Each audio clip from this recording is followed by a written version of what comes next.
Hello friends. This is your friend back with a new fanfic. What if Naruto became the honored guest and changed everything with Hinata and Sakura? Episode 1. If you like this story, don't forget to like, share, and subscribe, and leave your thoughts in the comments. Now, let's start. Alone again, he wandered through the darkness. He cursed the tears that were still in his eyes, even though he had vowed to never cry due to sorrow or anger again. In his 6 years, young Naruto had gotten used to the way people mistreated him. He had cried enough, and was sick of it. It didn't change anything about his life. Not that the adults openly abused him, at least not usually, but no matter what he did, people always seemed to blame him for something he did not do. For some reason, people always expected him to do the worst kind of things. No matter how hard he tried to please others, those eyes filled with hatred and fear kept staring down at him. He never got treated like the other kids. Never trusted. Never cared for. Never loved. He never once got a chance. And why? Young Uzumaki Naruto did not know why. All he knew was that the world was unfair. It frustrated him, but he was too weak to make them pay. Too weak to change a single thing about it. Today has been particularly frustrating. Even though Naruto had made a habit out of avoiding people, a few boys twice his age found him when he walked back to the orphanage. It had resulted in a firm beating.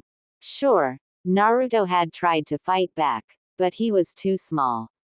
They were older, stronger, and outnumbered him. His powerlessness was enough reason to be angry. Why did they do such a thing? There was no reason for such violence. There never was a reason. Not that they ever needed one. Kids like them just did beat him up because no one would scold them for it. They could do to him what they wanted. And as long as he did not end up too badly injured, the adults would rather approve of their behavior than scold them for it. In some cases, the adults had even encouraged the other kids. Like on his birthday, the worst day of his year. After all, who would care what happened to Uzumaki Naruto? He was just one outcast orphan. A child nobody wanted to see. Only the odd old man, Sarutobi Hiruzen, met him once in a while. And young Naruto could not even bring himself to completely trust him. Covered with bruises, dirt, and some blood, he had dragged himself back to the orphanage. Not that he liked it there, but it was the only place where he could go. With the lack of a better word, it was the place he called home. Not that the word ever had the same meaning it had for other children. There was no kindness for him there, no warmth or care. In fact, Naruto had only been in this particular orphanage for a few months. And he already hated it more than the previous one. He hated it because incidents like today happened with some frequency. Being relieved that he had finally reached his home, happy that he would not need to sleep on the streets again, he only found the warden shouting at him. Scolding him because he was so dirty. Because he was late. Before she shut the door before him, she remarked that if Naruto was acting like an animal, he should live like one. That he should live outside, like the stray dog he appeared to be. Vicious old cow, Naruto mumbled. True, the previous orphanages did not treat him well, but it usually came down to being ignored.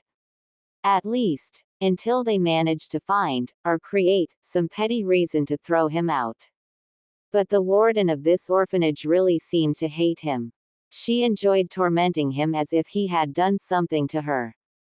As if it was personal. Perhaps that was why she was the only one to volunteer after the last orphanage had thrown him out. No one else wanted him. They called him wild, dangerous, only because he had lashed back at one of the bullies that had tormented him in that place. Finally succeeding in fighting back the tears, the boy sighed wearily.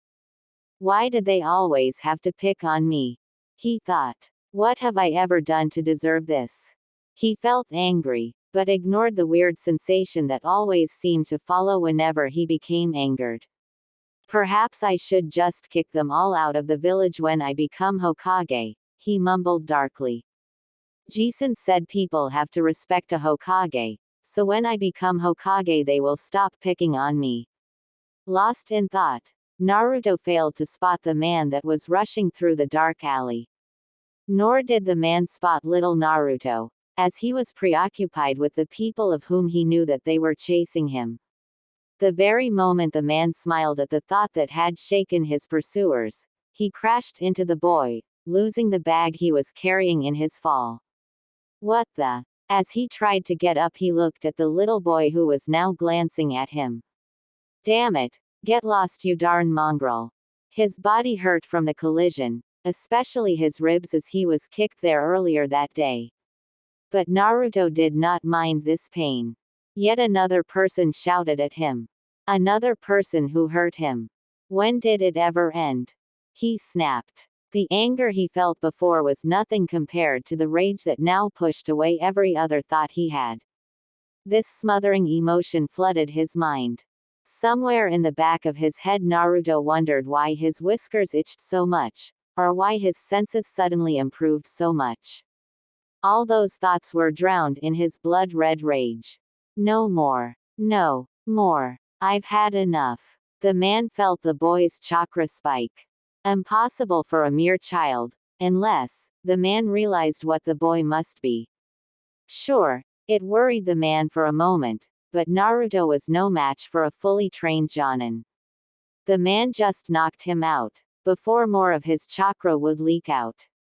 The boy might be too weak to stop him, but his chakra could give away his position to the man's pursuers.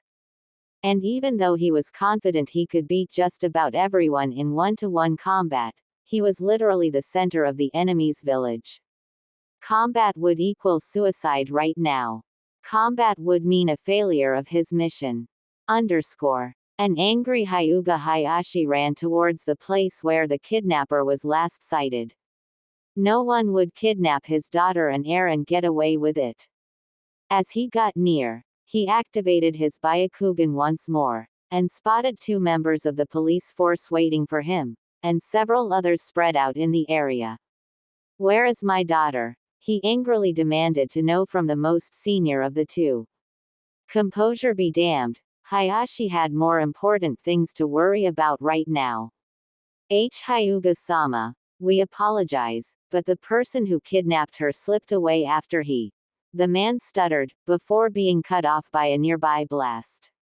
Hayashi ran off before the agent could finish his sentence. Incompetent idiots, he growled. If only the kidnapper had not used those explosives to attack the Hyuga compound, more of his clan members could have tracked the kidnapper down, rather than clearing the rubble and searching for survivors. If only he had been home, then he could have protected his family. Now is not the time for guilt, Hayashi reprimanded himself as he arrived at the scene of the latest explosion. In the narrow alley, the blast they had just heard had ripped right through 2 of the nearby buildings. But there was no one to be seen. Not a trace, even with his Byakugan, could be found. A distraction, the Hyuga growled. Seems like, head ninja, is not just an empty title. Hiyashi already knew who had taken his daughter. His earlier suspicions must be right. Damn that treacherous village. Naruto's head hurts. It felt like someone was still using a hammer, or a similar heavy and blunt object, and pounded it into his skull. Aching and disoriented, it took the young Uzumaki a few seconds before his eyes got used to the darkness. Where had he gone? What he saw was some old room, part of what looked like a derelict building.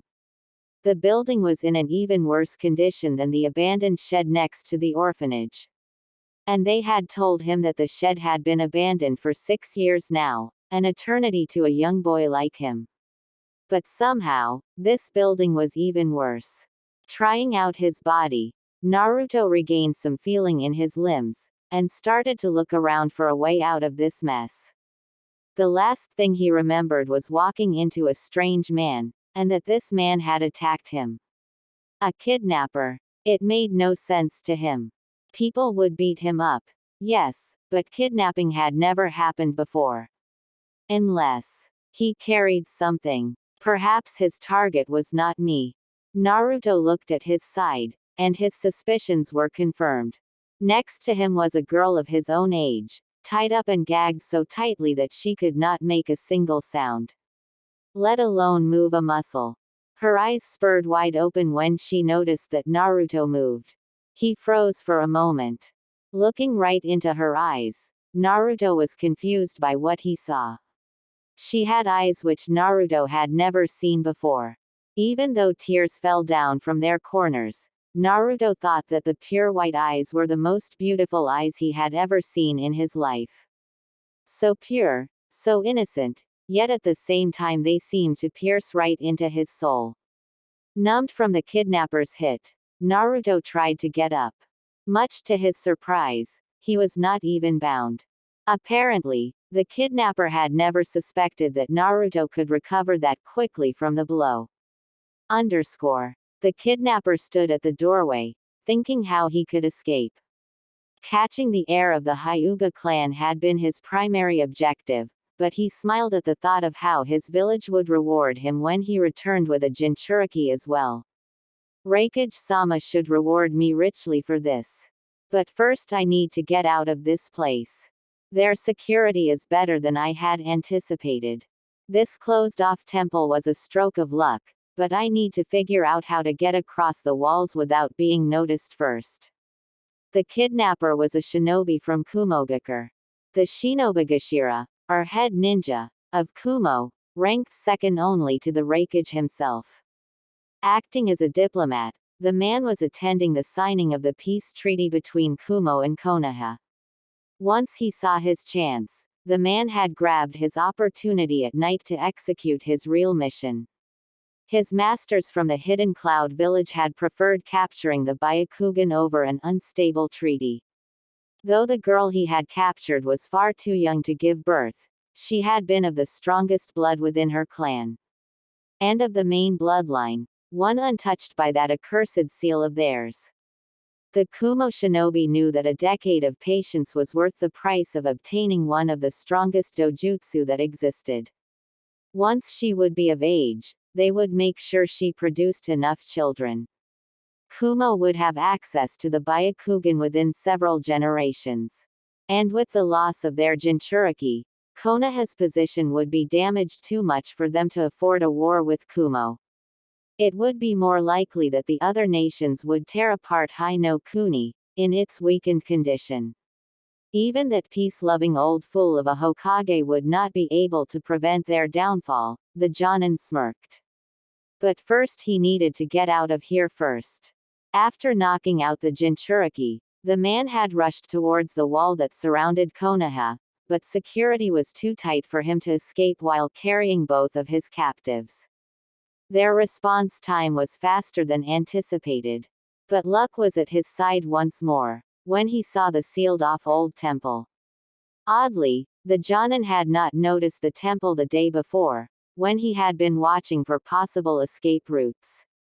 But across the bridge that spanned over the small lake, there had been the decayed building where he had found shelter.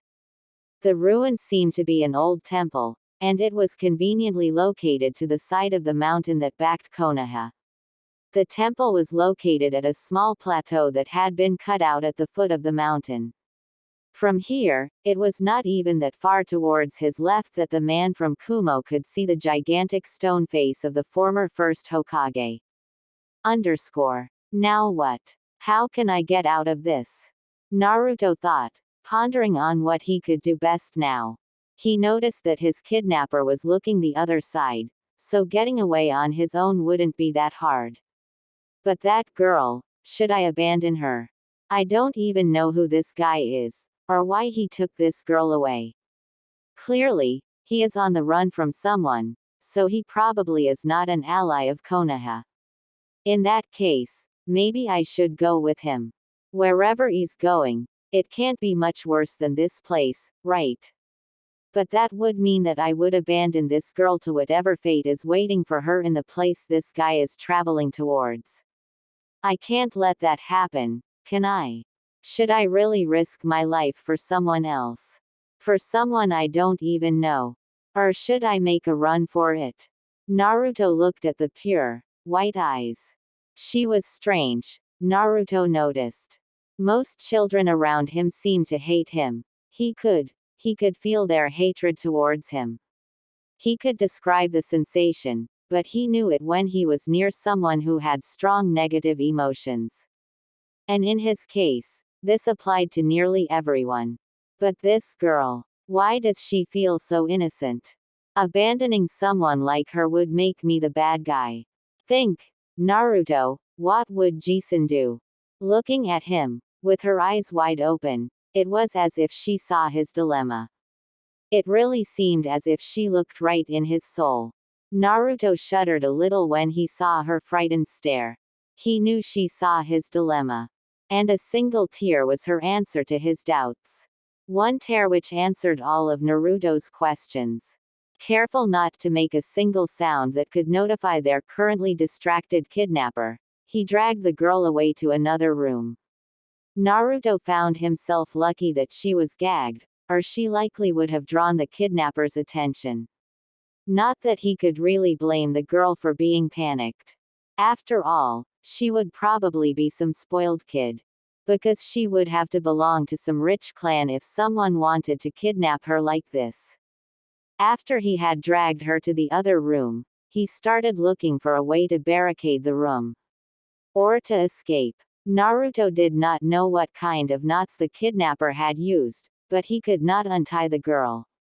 And the debris in this room was useless. Nothing was sharp enough to cut the ropes.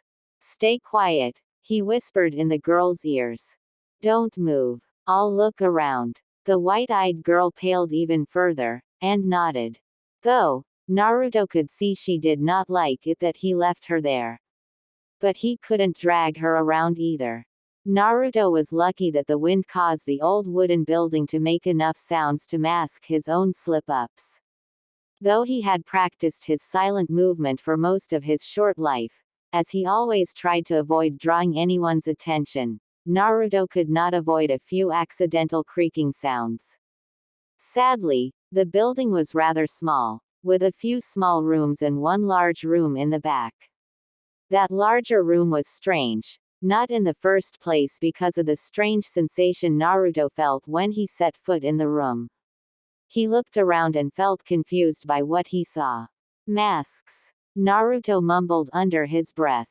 On the wall at the back of the room there was a small platform, and on the wall, below the decaying curtains that were hanging above, Naruto saw the strangest masks he had ever seen. Those masks feel weird. Why were they abandoned in this run-down hovel? Naruto focused on one particular mask that drew his attention. All the masks were like the faces of demons, some broken, but most whole. Most demonic faces looked either angry, vile, or as if they were suffering from terrible pains. The one mask which drew Naruto's attention depicted a horned demon who smiled. Not an innocent smile, but rather a mischievous smile. As if it was taunting all it could see. Though he did not know why, Naruto grabbed the mask from its standard on the wall. The mask was not made out of metal or wood. It felt remarkably light. Bone. Naruto thought. He had seen a dog carrying those things, and this felt very similar. What is this place? And on the back of this thing, writing. Naruto saw some strange drawing on the inside of the mask. It almost resembled some kind of seal, like the ones he had seen in the old man's office. Only, the weird thing was the spiral in the center of the drawing. It was the same symbol as Naruto could see on the top of the wall, on the place where the old mothy curtains were attached to the wall. What is the meaning of that spiral-like symbol? Underscore. The head ninja had seen enough. Though the wooden construction looked unstable, the stairway was the only pathway to the top of the mountain he could see.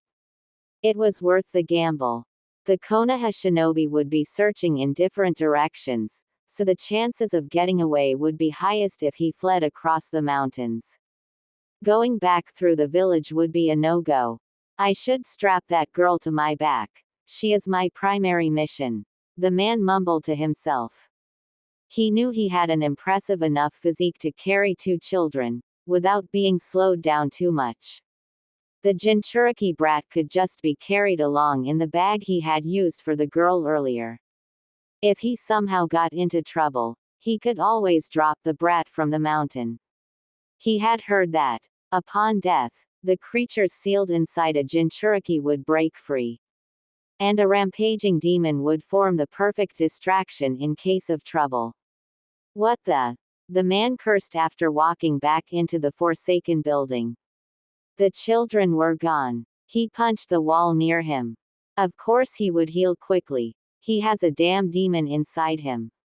Stupid. I should have tied that accursed kid when I had the chance.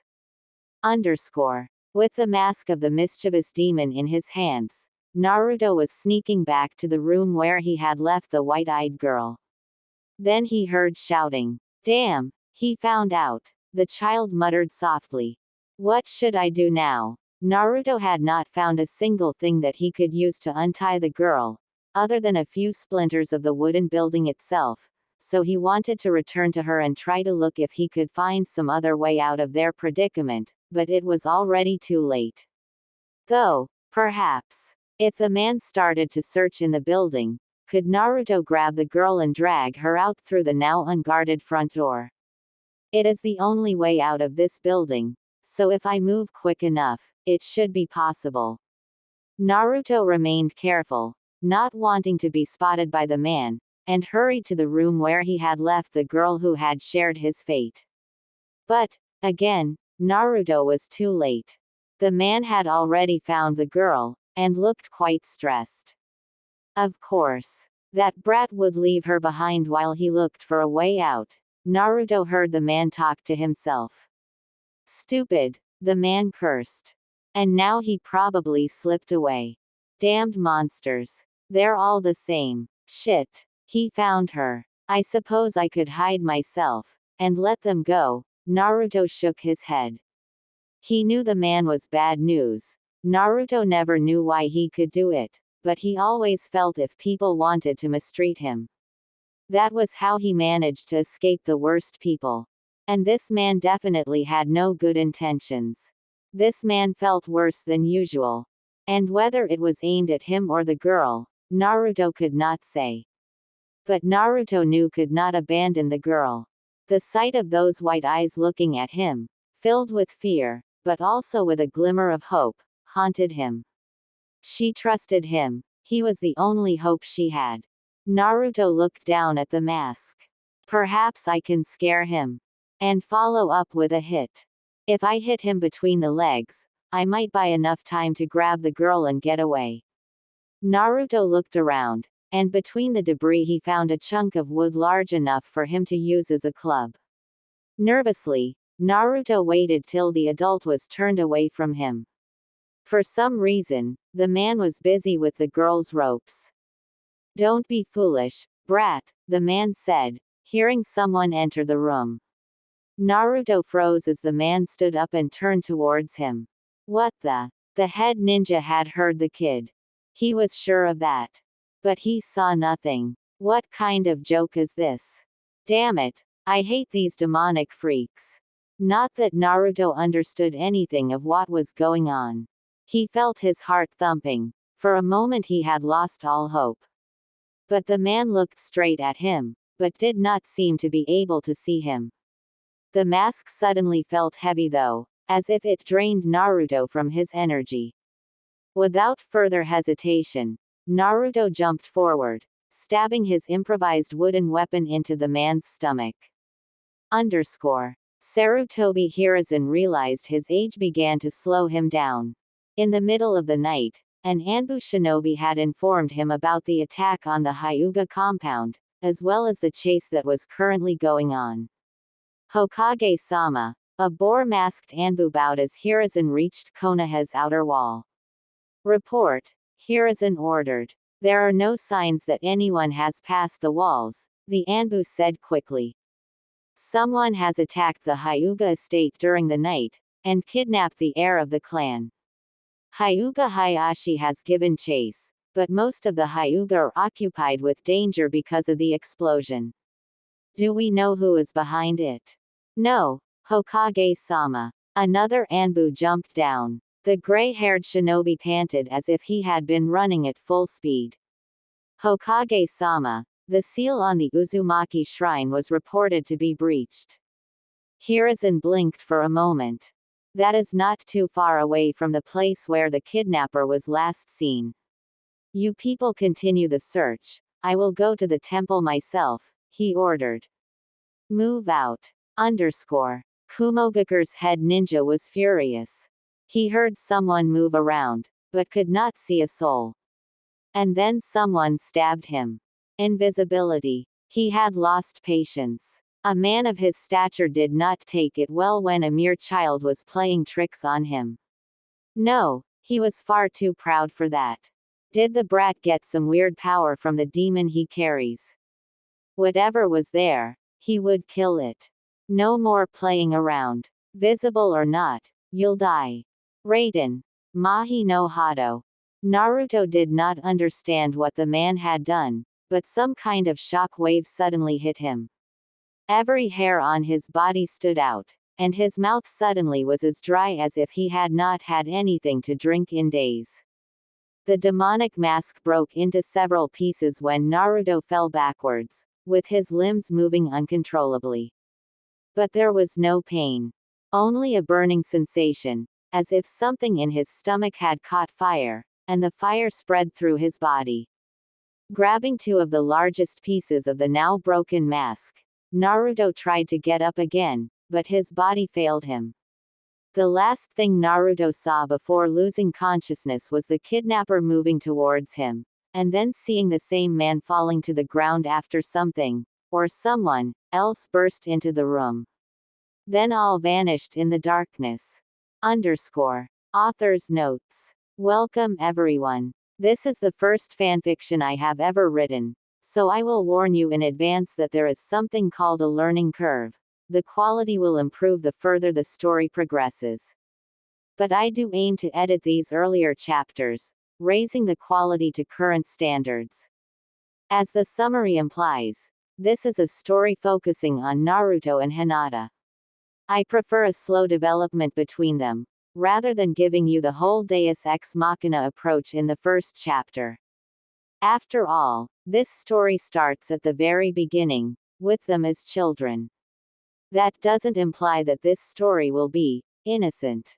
Also, there is a small deviation in comparison to canon, as the kidnap event happened a few years earlier in the manga. But for the sake of the story, I took the liberty to move it a few years.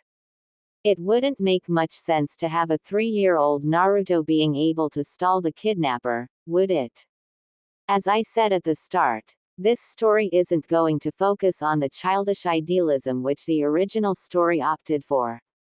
So, my Naruto will be darker than the cheerful and naive boy from the manga, which will fit as his childhood is different in this story, and he will not find the need to wear a mask, like he did in canon. For instance, my Naruto will not call the murderer of his parents the coolest guy. This is in part caused due to our friend neighborhood fox, the Kyuubi, who will cause more problems as the story unfolds. Naruto will have an interest in his clan's legacy, and as such Fuinjutsu will be his main weapon. So, even though I am roughly following the original storyline early on, the story will deviate more and more as time progresses. Then again, if all I wanted was a repeat of the manga, I would read the manga rather than visit a website filled with fanfiction. Anyway, I hope you will give my story a chance. And if you do, please take the time to leave reviews.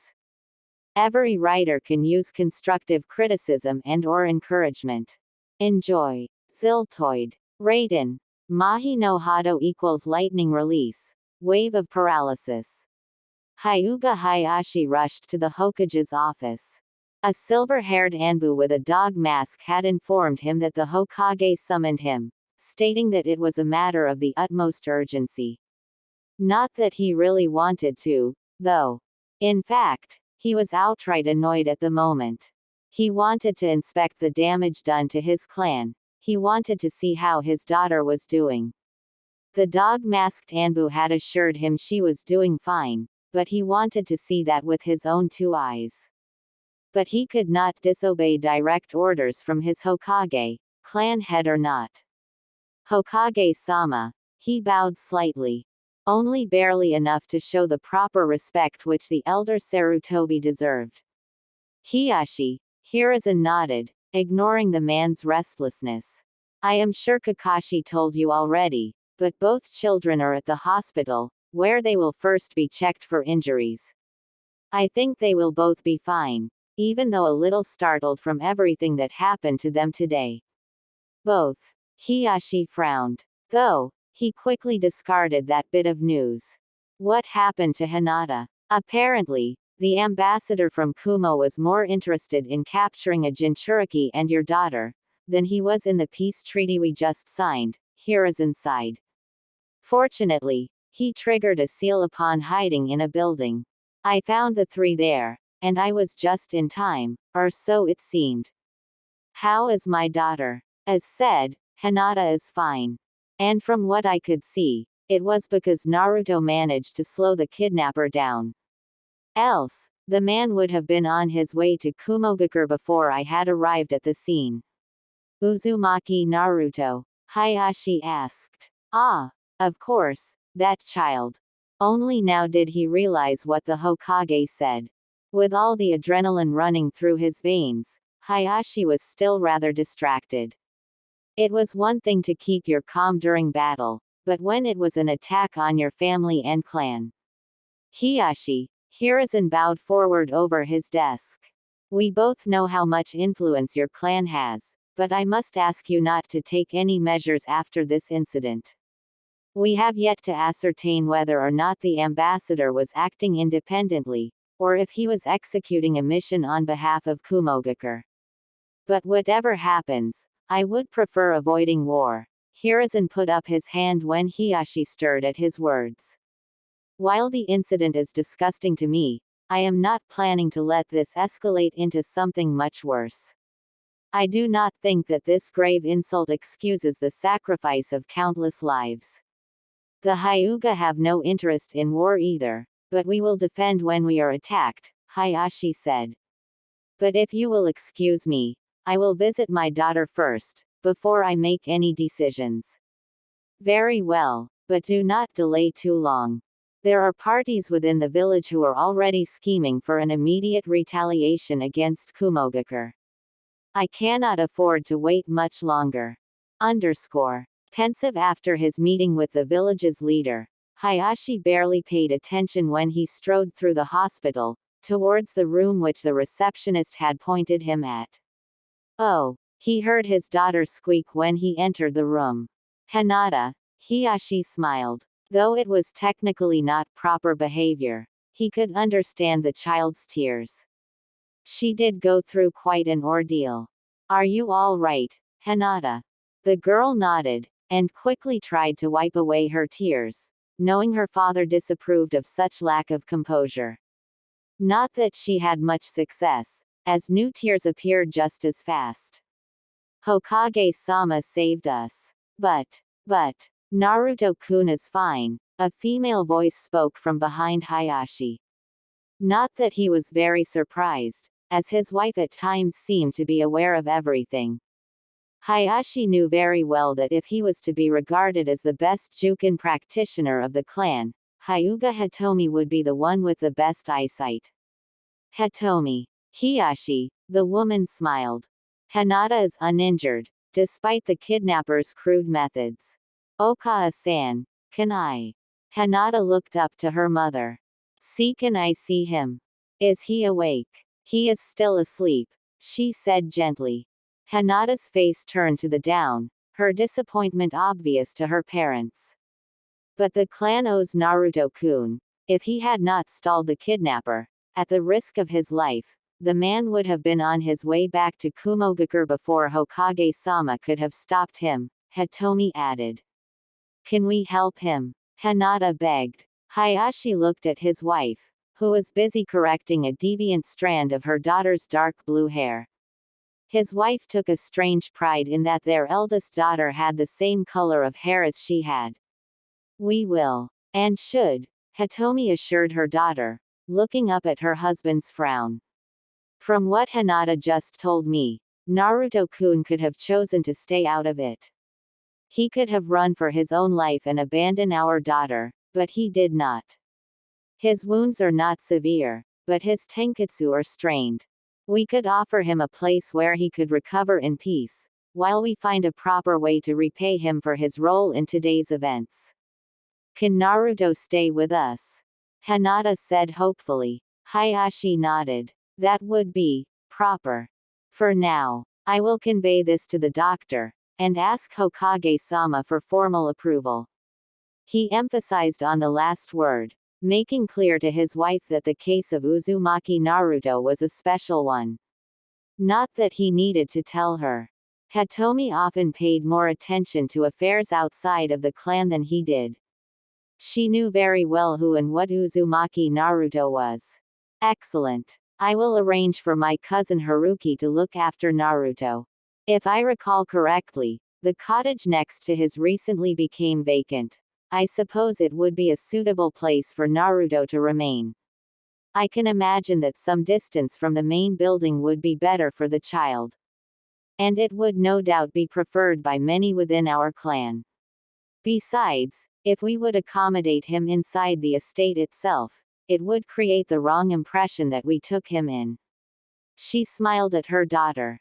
Shall we visit Naruto together, after he wakes up? Any thought of refusing his wife's plans vanished when Hayashi saw his daughter's smile. Even though he thought she showed too much emotional weakness, she was still his daughter, and he loved her with his entire heart. As much as the responsibilities to his clan weighed on him, he could still allow himself a humane side underneath his cold Hyuga facade. Hokage-sama. Hiyashi, the Hokage answered with a tired voice. Meeting the elders of the council had been a very bothersome half-hour. Any developments regarding the kidnapper? Did Kumogakure respond? The Hokage sighed. Ibiki has worked quickly. Interrogation revealed that the ambassador was sent here with a mission to kidnap a suitable female Hyuga, so that Kumo could gain access to the Byakugan.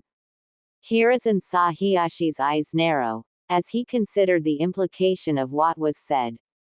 No father would like to hear his daughter was targeted for the children she could bear. It wasn't like Hiruzen wasn't angered by this, but he lived too long to know that he couldn't make decisions based on emotions. But he was not in control of the Hyuga clan. And if the Hyuga would demand retribution, with the substantial influence they had within the village, this demand could lead to war. It all boils down to what Hayashi decided. Fortunately, things did not turn out that way, Hiruzen added with his weary voice. Now that the peace treaty is formalized, and we have quickly spread that piece of news across the borders, Kumo knows that their position is unfavorable. They cannot make any demands without revealing that they breached the treaty themselves first. Besides, we know that Kumo ordered their ambassador to execute this kidnap, and have proof of this. Kumo will not be able to try something like this again, not without damaging the diplomatic position it has with other nations as well. If this got out, no one would trust them again. I believe Kumogakure would choose an uneasy peace over an international scandal which could potentially lead to a war between them and a coalition of hidden villages. Hayashi nodded. Though alliances and treaties were not respected as much as many would like, there was a consensus between the nations that those who broke a treaty within the same year should be considered honorless and could therefore be attacked by any nation without consequences to international relations. Even though the military prowess of Kumogakure was great, perhaps even being the strongest nation in the world, it would not withstand a combined attack from the other nations. Hokage-sama, the Hyuga will not officially blame Kumo, neither for the attempt to kidnap my daughter, nor the damage they have caused at our estate. We were fortunate that there were no grave injuries, and that Hinata returned safely. Hayashi took a short breath before he made his request, knowing the sensitivity of the subject for Sarutobi Hiruzen, who was rumored to have an attachment to the boy. And even beyond that attachment, the village's Jinchuriki was deemed to be a creature outside of the control of a single clan. Else, the Sarutobi would have adopted him the day he was orphaned. But the potential power which a Jinchuriki represented was a thing which every clan coveted. And as such, would not allow another clan to have. But if the voices of the most powerful clan, the Hyuga, and the most powerful person, the Hokage, aligned, even if it was done in order to repay a debt, Hayashi was shrewd enough to ensure that his clan would benefit. Hokage Dono, though I will not blame anyone, I would like to acknowledge the debt our clan owes. Your debt? Sarutobi answered wonderingly. Without Uzumaki Naruto, my daughter and heir would be on her way to Kumo. I would like to repay him, at least by sheltering him for a while. Hiruzen's eyes went wide with surprise at the request, and dropped back into his chair. For a few moments he stayed silent, considering the possibilities. Hiyashi, you know very well that this child cannot be attached to any clan. Yet his presence would remove my desire for retaliation. Sarutobi Hiruzen closed his eyes, and sighed. He then stood up, and made sure the door was closed and no one could listen in, before continuing. So either the Hyuga get their hands on Naruto-kun, or you will vouch for war. Hiyashi, you are well aware that this matter transcends simple local politics. You cannot reduce this situation to a mere gamble. If this situation goes south, it could result in a world war. I am well aware, and yet it does not change my request. But do not be mistaken. I do not wish the boy to become property of my clan. No, he would be my clan's guest of honor. Besides, we already took him in, and provided the medical care he needs for his recovery. Even if the hospital released him, it was obvious to us that his tenketsu were badly damaged due to the attacks he sustained. We could, with good conscience, let him walk out of the hospital without proper care. I assume you know what caused the damage to his tenketsu. The damage does not seem to be a result of an outside attack. And I suspect that a child of his age is not capable of generating enough chakra to withstand any jutsu cast by a jonin. Still, the child did survive an attack from one of Kumogakure's strongest shinobi. Knowing what resides with the seal the boy carries, I suspect that it is both the cause that Naruto survived, and why he sustained a lot of damage. I believe the Kyuubi forced some of its chakra into Naruto's chakra system, Hiruzen admitted. He looked at the face of the Hyuga, on whom the discomfort was obvious. You should know that Minato made the seal, and that it is easily strong enough to contain the Kyuubi for at least another 10 years. There is no danger from Naruto. Hayashi inhaled as he considered the implication of what was said. Only 10 years. Perhaps longer. Perhaps shorter, Sarutobi admitted with a sad voice. It depends on the strength of the child himself. Both his physical and mental strength. And seeing how most people in Konoha are treating the boy, in spite of the laws I put in place in order to protect him, I think Naruto has faced a lot of trouble. Not that they openly act against him. They fear me too much to do such things, but still. You know as well as I do that there are many forms of pain. I suspect that the anger and hate which Naruto feels makes it easier for the Kyuubi to force some of its chakra into the boy.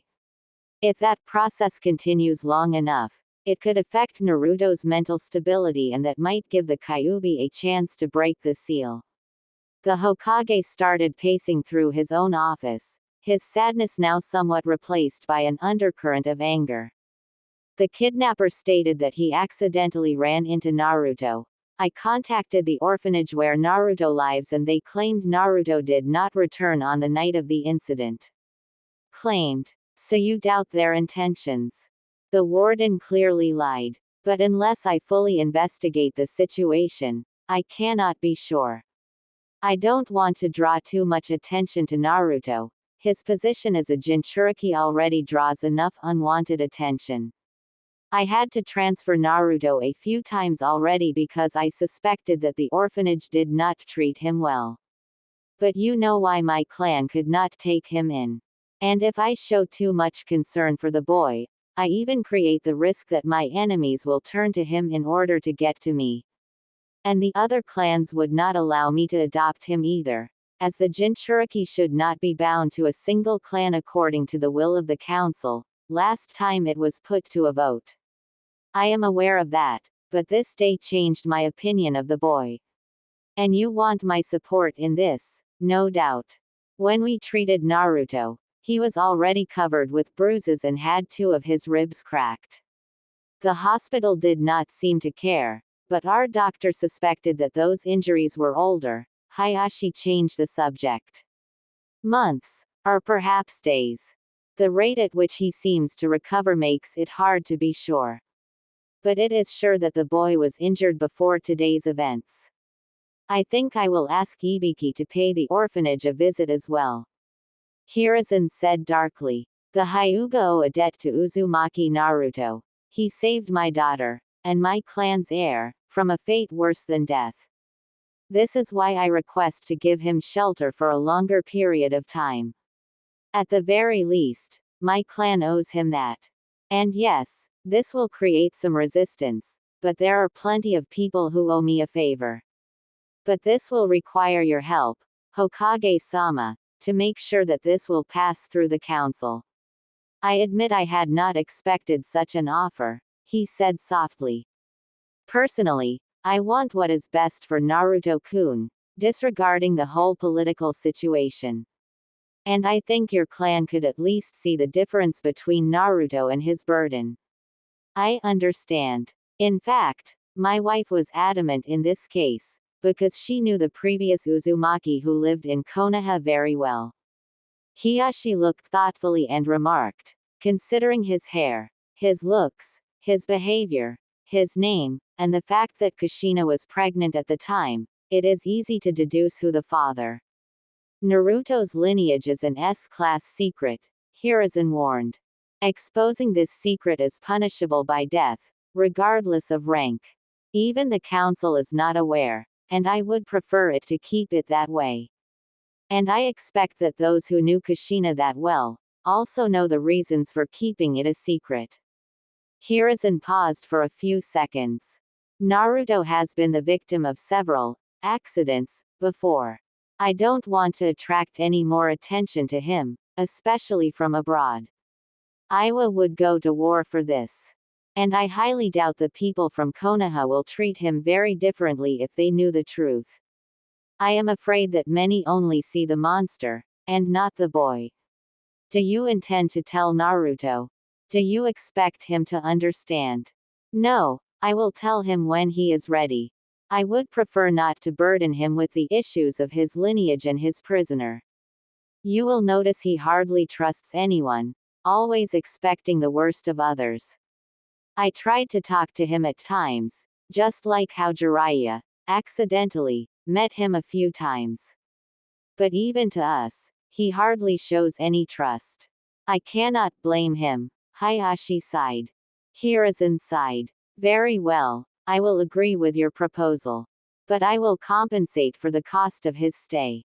Even if the Hyuga clan allows Uzumaki Naruto to live on their estate, funding him through my office would at least create the impression that he is not dependent on your clan. But, would you also be willing to provide him the education he needs? I would like him to become a shinobi, just like his parents. And it would be best for him, both as a person and as a Jinchuriki, to learn as much as he could even before he entered the academy. I do not think the civilian population will ever understand him. Hiruzen looked up, straight into Hiyashi's eyes. Even the majority of the shinobi would never come close to understanding his burden. I accept. Naruto will be taught and prepared for when he will enter the academy. He will remain on the estate as our honored guest and get a small cottage near the main building on the compound. Thank you, Hiyashi, Hiruzen said, when the Hyuga nodded and left the office. Once alone, Hiruzen slumped down in his chair. Out of the hidden compartment in his desk, he took a bottle of his best sake. Nothing worked better than a few sips of the marked man to cure him from his tensions. And this day surely excused a fair amount of sips, even from this expensive bottle of sake. He felt heavy, and very, very tired. As if he had not slept for days. A sensation which he, sadly, knew all too well. Hostile environments tend to make people rather paranoid, and paranoia is not the best recipe for a good night's rest. But for some strange reason, Uzumaki Naruto found himself lying in a very comfortable bed. The most comfortable one he'd ever experienced. And there were all kinds of strange objects around the bed, just like when he was at the hospital last year, the day after his birthday. Odd, Naruto thought. How the hell did I get here? And this isn't the hospital. Is this a prison? The warden said they would put me in that place if I didn't behave. Naruto grabbed the white clothes which were lying next to the bed on a dresser. They were not his own, but he did not see his own clothes, so this just had to do. He would rather steal than get stuck in prison because he got caught for nudism. Wait, how did I get here? I was in that old run-down place. That big mean guy did something, and then I woke up here. But where is here? Before Naruto got the chance to figure out what had happened and where he was, the door opened and a tall man with white eyes appeared. He appeared to be in his 30s, but it was a bit difficult to estimate, due to the exhausted look on the man's face. Good morning, Naruto-san, the man said. Oddly formal and polite, unlike everyone else Naruto had met before. Well, Jisun and that strange toad man were nice to him. But they were old and strange, so Naruto suspected they were just different from normal adults. And this man had regular brown hair, not white or silver. So he could not be that old. But he didn't feel wrong, either. Should he run? Or try to act friendly? Naruto was at an impasse at how to deal with this newcomer. The white eyes scared him, though. Hello. He forced the words out of his throat. I see you already got out of bed. How are you feeling this morning? The man remained patient and polite. No shouting, no scolding. It actually unnerved Naruto more than the usual treatment he received. Feel me, good I think. Wait, what? What is this place? Where am I? Who are you? Is this a weird hospital? Am I in prison? I didn't do anything wrong. Calm down, Naruto-san, the man chuckled, seeing the child's confusion. My name is Hyuga Haruki, and you are at the Hyuga estate. When we found you, you were wounded. You were recently attacked, and we also found that some of your ribs were broken and that you had quite the number of bruises. I am here because I was asked to check up on your condition. Did that answer all your questions? The tall man answered with a small smile. What's a Hyuga? Naruto flapped out, even though he remained on guard, as if he expected the older man to lash out at him at any moment. The old man was too friendly, so something fishy was going on. Aside from the Hokage and the Toad Man, no one had ever been this friendly to him without some kind of ulterior motive. And Naruto half expected the Hokage and Toad Man to have some kind of hidden agenda as well. Hiyashi-sama will explain that to you when I am ready. The man gently pulled Naruto to the bed, so that he could sit down. Please remain still for a moment, he said, and then he just looked at Naruto with his white eyes. and somehow the veins around his eyes bulged out, freaking out Naruto. Though Naruto wanted to get away as quickly as possible, those freaky eyes urged him to remain immovable. Still confused by all those pupil-less eyes, and whatever it was that happened to him, Naruto was walking alongside the man who had introduced himself as Haruki. Aside from the hospital, Naruto had never been in such a clean building. And this one was more luxurious than anything he had ever seen. Haruki had said something about a speaking hashi, which he knew to be a fancy word for chopsticks. His preference for ramen had taught him some good things as well. He had heard the stories at the orphanages, even though they were not meant for his ears, about the talking chopstick. Though he thought it would be a bit silly, Naruto guessed that rich people like this could also own magical shinobi stuff, so speaking hashi would not be a big deal to them. Haruki turned left, and opened a door to a larger hall. "Greetings, Naruto," another white-eyed man said when Naruto entered. Hello," Naruto asked, still utterly confused. This was a plain man, and not a chopstick. It actually disappointed Naruto a bit. The confusion did not escape the white-eyed man's attention, but he seemed to be expecting it. "My name is Hyuga Hiyashi, head of the Hyuga clan. I was wondering if you wanted to eat something with me." Naruto nodded, though his stomach agreed even more, and so loudly that Naruto had to blush and hastily apologize. Naruto's curious eyes were cast down immediately, as if expecting Hiyashi to try to hit him. Hiyashi swallowed his annoyance. "Is this how people raise that child?" Haruki left the room and quickly returned with a platter with some food. Then excused, and left the room. Though initially disappointed that there were no talking chopsticks, Naruto soon forgot about that when he saw all the food. Only once in his life he had eaten such nice food, and that was when the old toad man had taken him to something the man had called a restaurant. But these were places that were usually forbidden for him to enter, just like most of the shops in Konoha. "This must be the best orphanage ever," Naruto suddenly exclaimed. "Well, this is no orphanage, Naruto-kun," a gentle feminine voice spoke up. The woman, with long dark blue hair, walked into the room and took the seat next to Hiyashi.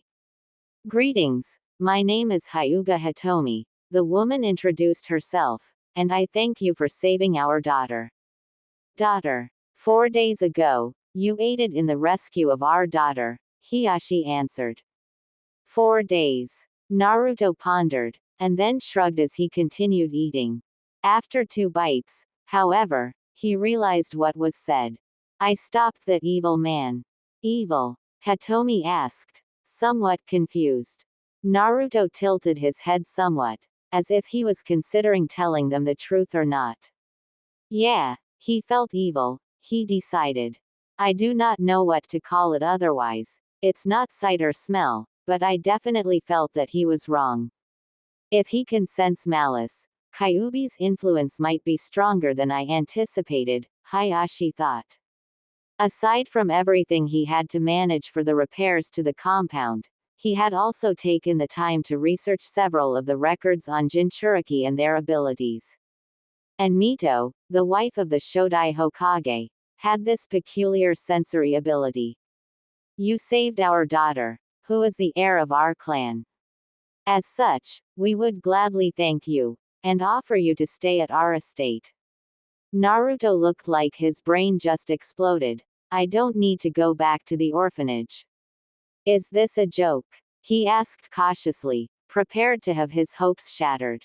"No, Naruto-kun, it isn't a joke," Hitomi smiled gently. "If you so wish, you can live at the small cottage next to that of Haruki-san." "If I wish," Naruto frowned, as if his mind could not process their words. "Seriously, it's not a joke. You're not, Ah. Yes. I am mean, thank you." He quickly stood up and bowed deeply. both out of gratitude and in order to hide the furious blush on his face. As such, Naruto moved from an orphanage into a small cottage near the main building on the Hyuga compound. Even after a few days, Naruto still could not comprehend why they let him stay there, but even Jisun seemed to be happy about it when he visited. The Hokage's visit also made it clear to Naruto that this wasn't a joke, a dream, or a hallucination. Not that the white-eyed people seemed to like jokes, though. They all seemed oddly serious, quiet and reserved. Well, Haruki seemed to be a little different. At least he smiled, from time to time. Though it was scary how much the older man knew. Not as scary as when he changed his eyes though. Pretty soon, Naruto spent nearly every day with Haruki, as the latter took charge over his education. The two other exceptions to the regular Hyuga were Lady Hitomi and her daughter, Hinata. Naruto could not understand the latter. Not at all. The girl was of his age, but did not chase him away like most of the children he knew. Did not call him names. Did not try to hit him. She didn't do that. In fact, she didn't do anything at all. Instead of the mistreatment Naruto expected from those of his own age group, Hinata blushed every time he saw her, and seemed to be unable to speak. Though he thought she had said something which resembled, "Thank you," the first time they had met after Naruto had woken up in this peculiar clan. Naruto really did not know how to act around her. She was of high birth, so Haruki urged him to watch his behavior, something which Naruto had to struggle with anyway. All the san and sama stuff was really confusing to the little boy at first, but in the end he managed. But Hinata, her eyes seemed to have something that no other person Naruto had ever met before had. Nearly all the Hyuga had that cold and calculating look in their white eyes, but Hinata was different. Beyond that, it was strange for Naruto to meet someone who was invisible to his other senses.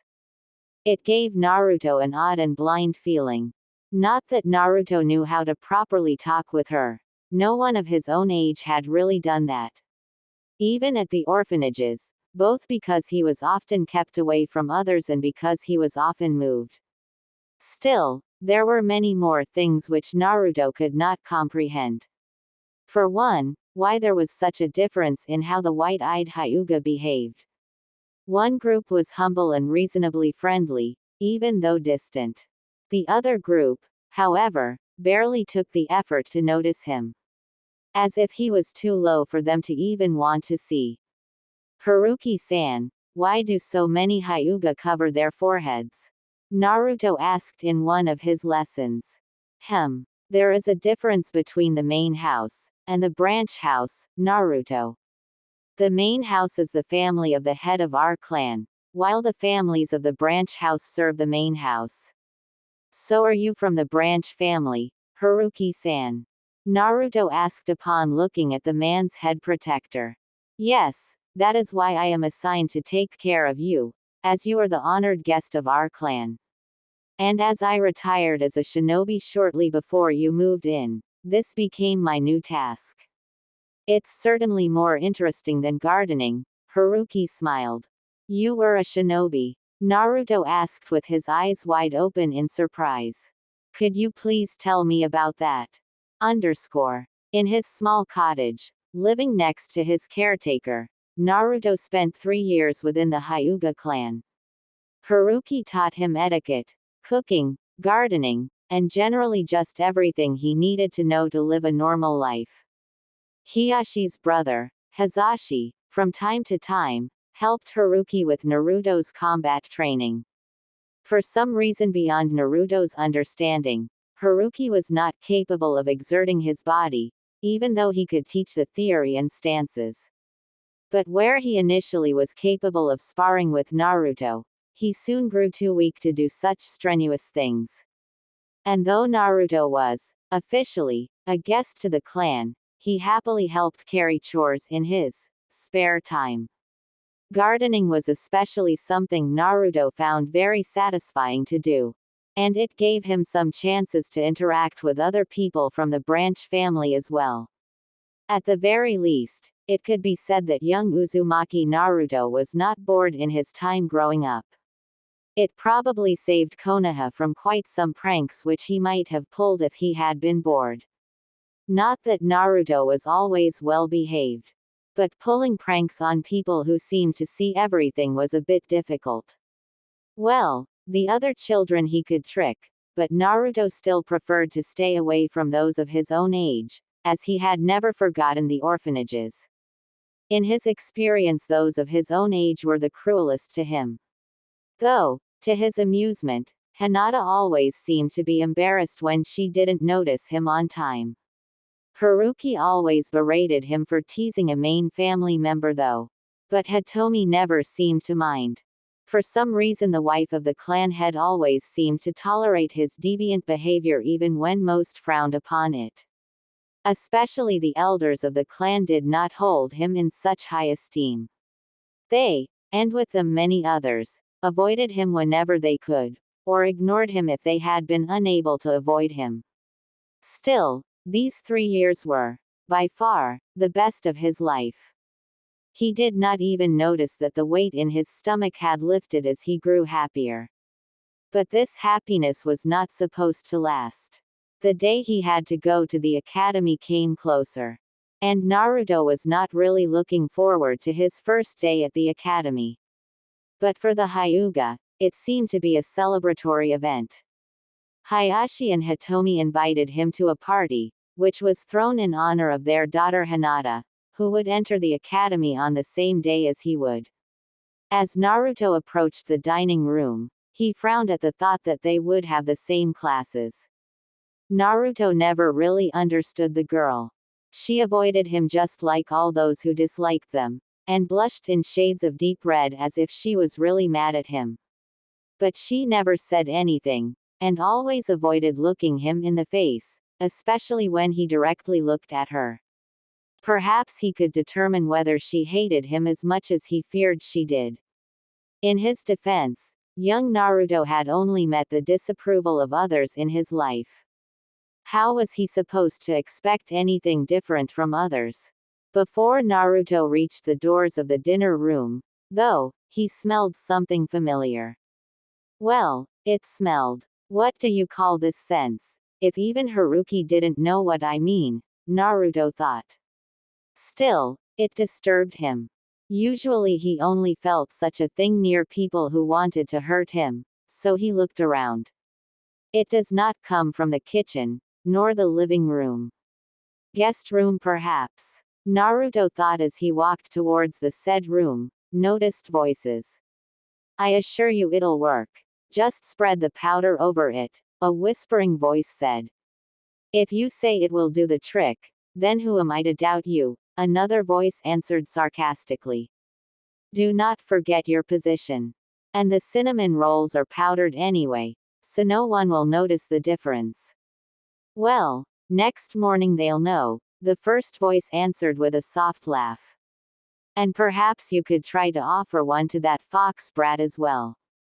Who knows if we are lucky enough to take him as well. Odd, Naruto thought. They talk odd and feel odd. That guy almost feels as foul as that one elder with the funny nose. Naruto spurred open his eyes at the realization. He quickly regained his composure before one of the branch members, tasked with serving dinner by the look of his clothes, left the guest room. Where is the bathroom? Naruto asked innocently, but the man just looked coldly, pointed, and moved on. Hey, good thing they rely too much on their eyes, and have such bad ears. Naruto though, smiling a bit as he recounted the times he exploited his much better hearing. But now I'll need to go to dinner, and quickly. Whatever they put over the powder, with that intent it can't be good. Probably poison. Again. As Naruto closed the doors of the dining room behind him, he had finished planning a way out of this mess. Sure, it was quick and dirty, but Naruto was convinced it would work. Welcome, Naruto. You're late, Hayashi said accusingly. It would work if Hiyashi cooperated. Naruto grinned and scratched the back of his head, a gesture Haruki couldn't get out of him, no matter how hard he had tried, and simply stated, "My apologies, Hiyashi-sama. I got distracted on my way here." Hazashi muttered, Kakashi, while massaging his forehead, which made Naruto notice it wasn't just the head of the clan, but also his wife and children, along with his brother and cousin who attended the private celebration. Well, it doesn't matter today. Take your seat, Naruto, Hitomi said with a gentle voice. Appetizers have just been served, so you're just in time. Naruto took his seat, next to Neji and opposite to Hanabi. As the branch member passed him, to put the last plate on the table, the cinnamon rolls which Hitomi and Hinata liked so much. Naruto decided that the timing was right to ask, with his most innocent voice, "May I ask what you put on the cinnamon rolls?" The branch member only froze for a fraction of a second before he recomposed himself, but Hayashi noticed. And before the man could start to attempt talking his way out of it, Hayashi asked, "Why do you ask such an odd question, Naruto?" The latter chuckled, as he knew Hiyashi was suspicious. And he knew the clan leader well enough to know that he wasn't the type that would let go easily once something drew his attention. But Naruto did not want to lose the momentum, so he just told the truth. "Well, as I walked towards this room, I heard something interesting had to be put on the cinnamon rolls.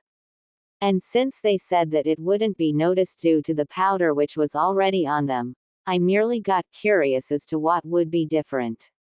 And why it would be so interesting." The branch member paled, and backed away, looking for an escape route, but Hazashi already stood behind him. "What is the meaning of this, Katashi?" "And nothing, Hazashi-sama. I. Quit your stuttering, and answer my question. What did you put on those rolls?" "And nothing. Oh, only what I had to," Katashi said, before he tried to get away.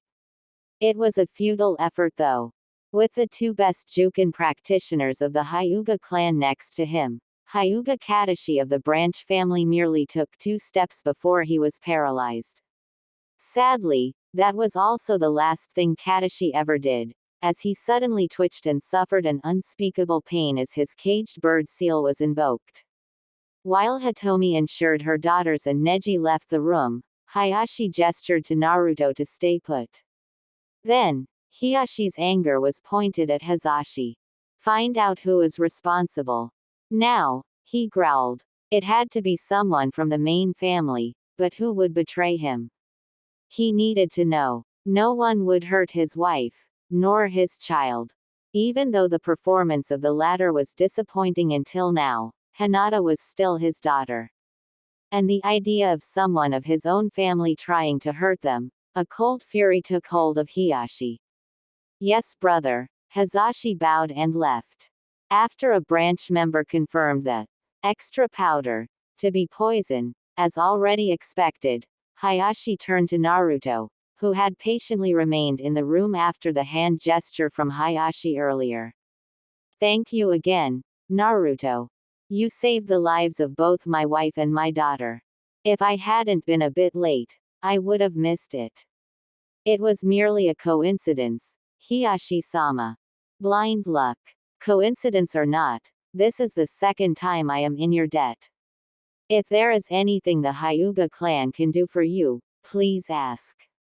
Naruto closed his eyes while thinking if there was something. Then he just shrugged, and said, "There isn't anything I would want. Though I am curious about one thing. Why do some people refer to me as Fox? Many people talk about it when they think I cannot hear them. And they seem to mention me with that word. It's either Fox Brat, Demon Child, or just simply that, when they refer to me." The seemingly simple question caught Hayashi completely off guard. "I am sorry, Naruto, but I will have to ask you to wait till tomorrow before I can provide you an answer to that question." Without making much haste, Naruto followed Hinata and her guard Ko to the academy. After the events of the day before, Naruto had hardly slept, due to overthinking what happened and what was said. Time after time, the scene replayed in the young boy's mind. How bad was the situation really? Naruto had realized through his years living among them that Hyuga strongly restrained themselves when it came to showing emotions. And as the clan leader, Hiashi especially did not easily show any surprise. The man was, after all, the prime example of what a proper Hyuga was supposed to be. Though, in Naruto's view, Hiashi was also the epitome of boredom. How terrible would it be to always keep up that mask of his? The only variation Naruto knew to his regular mask of neutrality was when he displayed his dismissive mask. In that light, Naruto knew very well that the fact that he stumbled over Naruto's question was not something to be taken lightly. Even at 9, Naruto knew that Hayashi's slip was a matter of great importance. But why? Naruto couldn't fathom what it could be that was so important about him. He often wondered why people hated him, even if he had done nothing wrong. He sometimes wondered if his parents had been criminals, but never found any answers. He did not know a thing about his family, or about his own origins. All he had were a date of birth and a name. And even the latter was a subject of frustration. He carried the clan name Uzumaki, but he could not find much about them. Even in the books from the library at the Hyuga compound, which Haruki provided him, the Uzumaki were only mentioned as being a clan from Uzushiogakure. The only other hints at his own wrongness were the occasional mentions of the word fox. But foxes had nothing to do with the Uzumaki. The only fox which Naruto had learned of, which was as hated as he was the demonic creature called the Kyuubi. Naruto could not resist the chill that crept up his spine as he thought about his conclusion. He had a seal on his stomach, was born at about the same time the demonic fox attacked Konoha, and people called him Fox. Maybe he really was the Kyuubi, but simply did not know.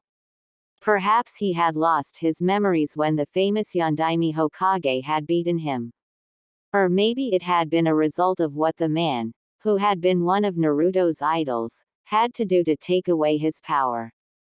Because it was obvious to Naruto that he was powerless compared to that demon. And then what? If he was right, what would happen to him? Would his powers recover, and return to his demon form once again? And when, so lost in his pondering, Naruto failed to notice that Hinata had stopped walking. The result, well, Naruto knew that she'd be mad when he bumped into her. Still, he tried to save the situation, and with his quick reflexes he was fast enough to catch her before she would hit the ground. Though this, as usual, only made things worse for the young Hyuga heiress. Whether it was embarrassment or anger, Naruto could never tell. But considering how people usually treated him, he assumed the latter. Still, Hinata was someone with whom Naruto had a hard time understanding. She acted so differently from all the others he knew, that he usually ended up being confused with how she behaved around him. "My apologies, Hinata-sama," Naruto said. She blushed until even her ears were crimson. "Great, now she hates me even more. Oh, well, I guess this is it. Pretty small place.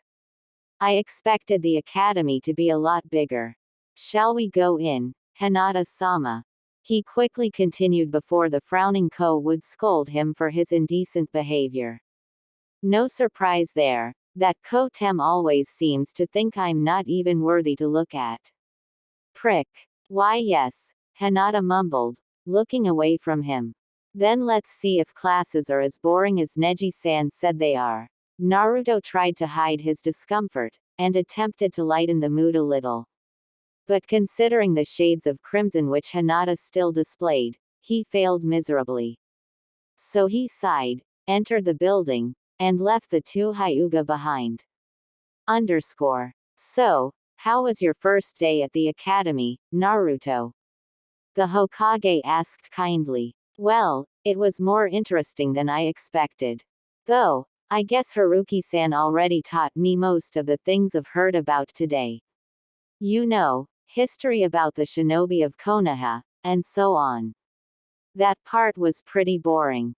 I can imagine, Hiruzen chuckled, before turning more serious. I understand you asked a question yesterday. Hiruzen nodded to Hiashi. Yes, Hokage-sama. I overheard people talking about me and they called me a fox.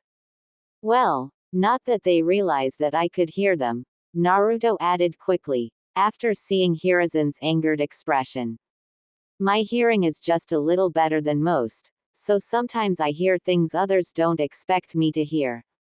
And, like the attempted poisoning yesterday, Hiruzen interrupted. Hiashi told me about the situation. He gestured at the clan leader standing with them in the office. Well, yes. I heard someone talk, and I knew it wasn't good, so I interfered. But the talk about the fox confuses me. Naruto frowned. He hesitated to speak his mind, but decided that the quickest way to get it over with was just to ask. Even though his traitorous voice faltered. Jason. Am I Kyuubi? Hiruzen paled, and from the look on his face, it was clear that Hayashi had not expected this direct question either. Hyuga diligence or not, this surely created a few cracks in Hiyashi's stoic mask. No, you are not the Kyuubi. And don't you ever think you are. Hiruzen exclaimed. Oh Naruto, he sighed and suddenly seemed to be older than Hiyashi ever saw him before. The truth is that you are not the fox, but that you imprison it. That is why my successor, the Yondaime Hokage, placed that seal on you. Despite what many think, even he was unable to kill it, so he had to seal it away. So, you are not it, but you are its prison. Naruto nodded and listened to the Hokage's explanation.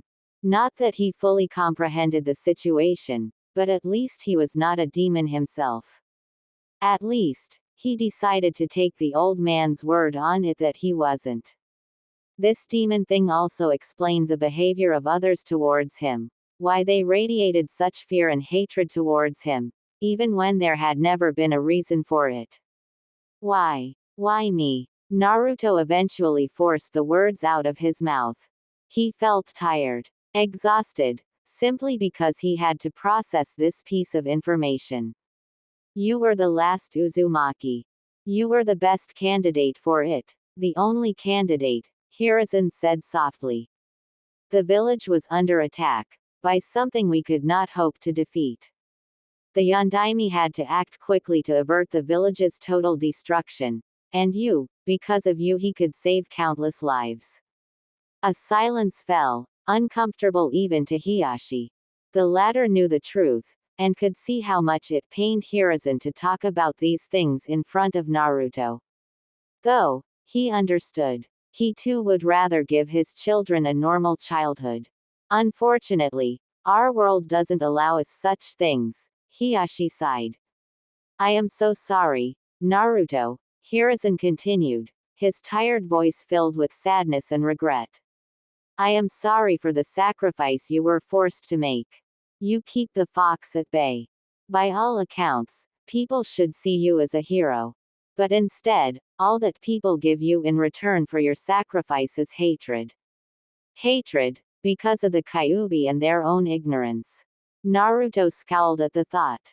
Why would people insist on blaming him for something he didn't even do? For being something he was forced to be.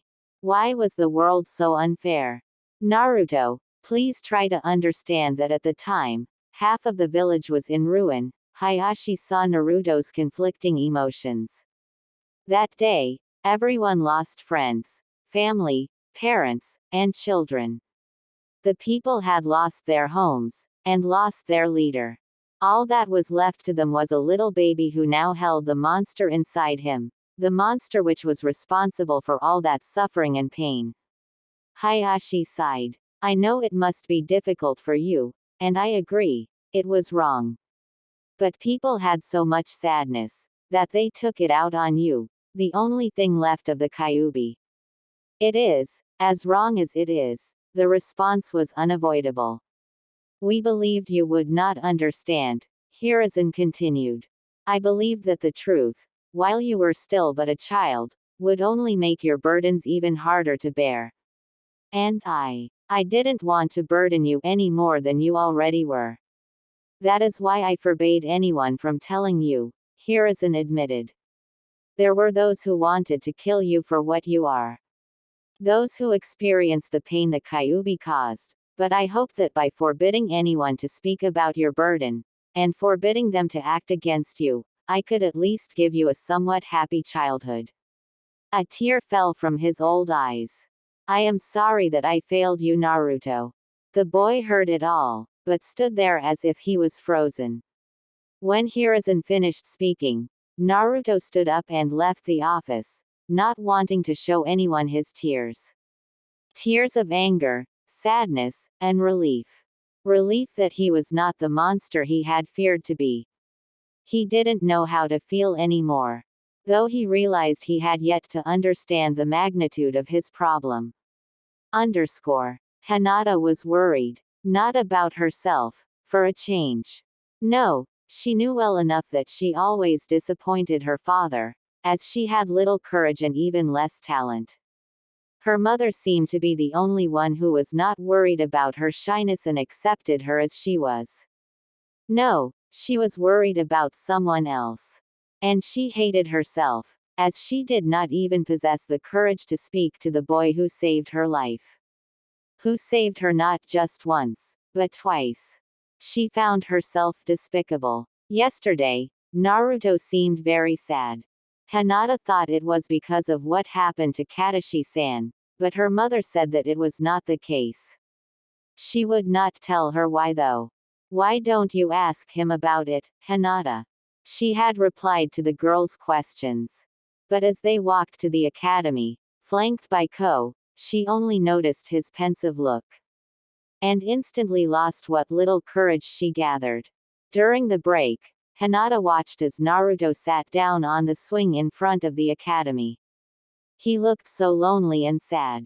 She realized she was pressing her index fingers against each other again. How can I be bothered by my nerves while Naruto-kun is in trouble, she mentally scolded herself. Hello Naruto-kun. Startled, as he had not noticed her getting near, Naruto nearly fell off the swing. Regaining what little composure he had left after that action, he replied, Ah. Hello, Hinata-sama. Are you all right, Naruto-kun? She asked hesitantly. Even his way of speaking was unlike the Naruto she knew. He was too pensive, too fragile. To her, Naruto was a shining example of strength. And to see that example acting like this, it just didn't feel right. Yeah, I'm fine. Fine, Naruto said sheepishly. He still held that absent look in his eyes, even as he spoke. Although, when she remained silent for a bit, he suddenly seemed to wake up and realize whom he was speaking to.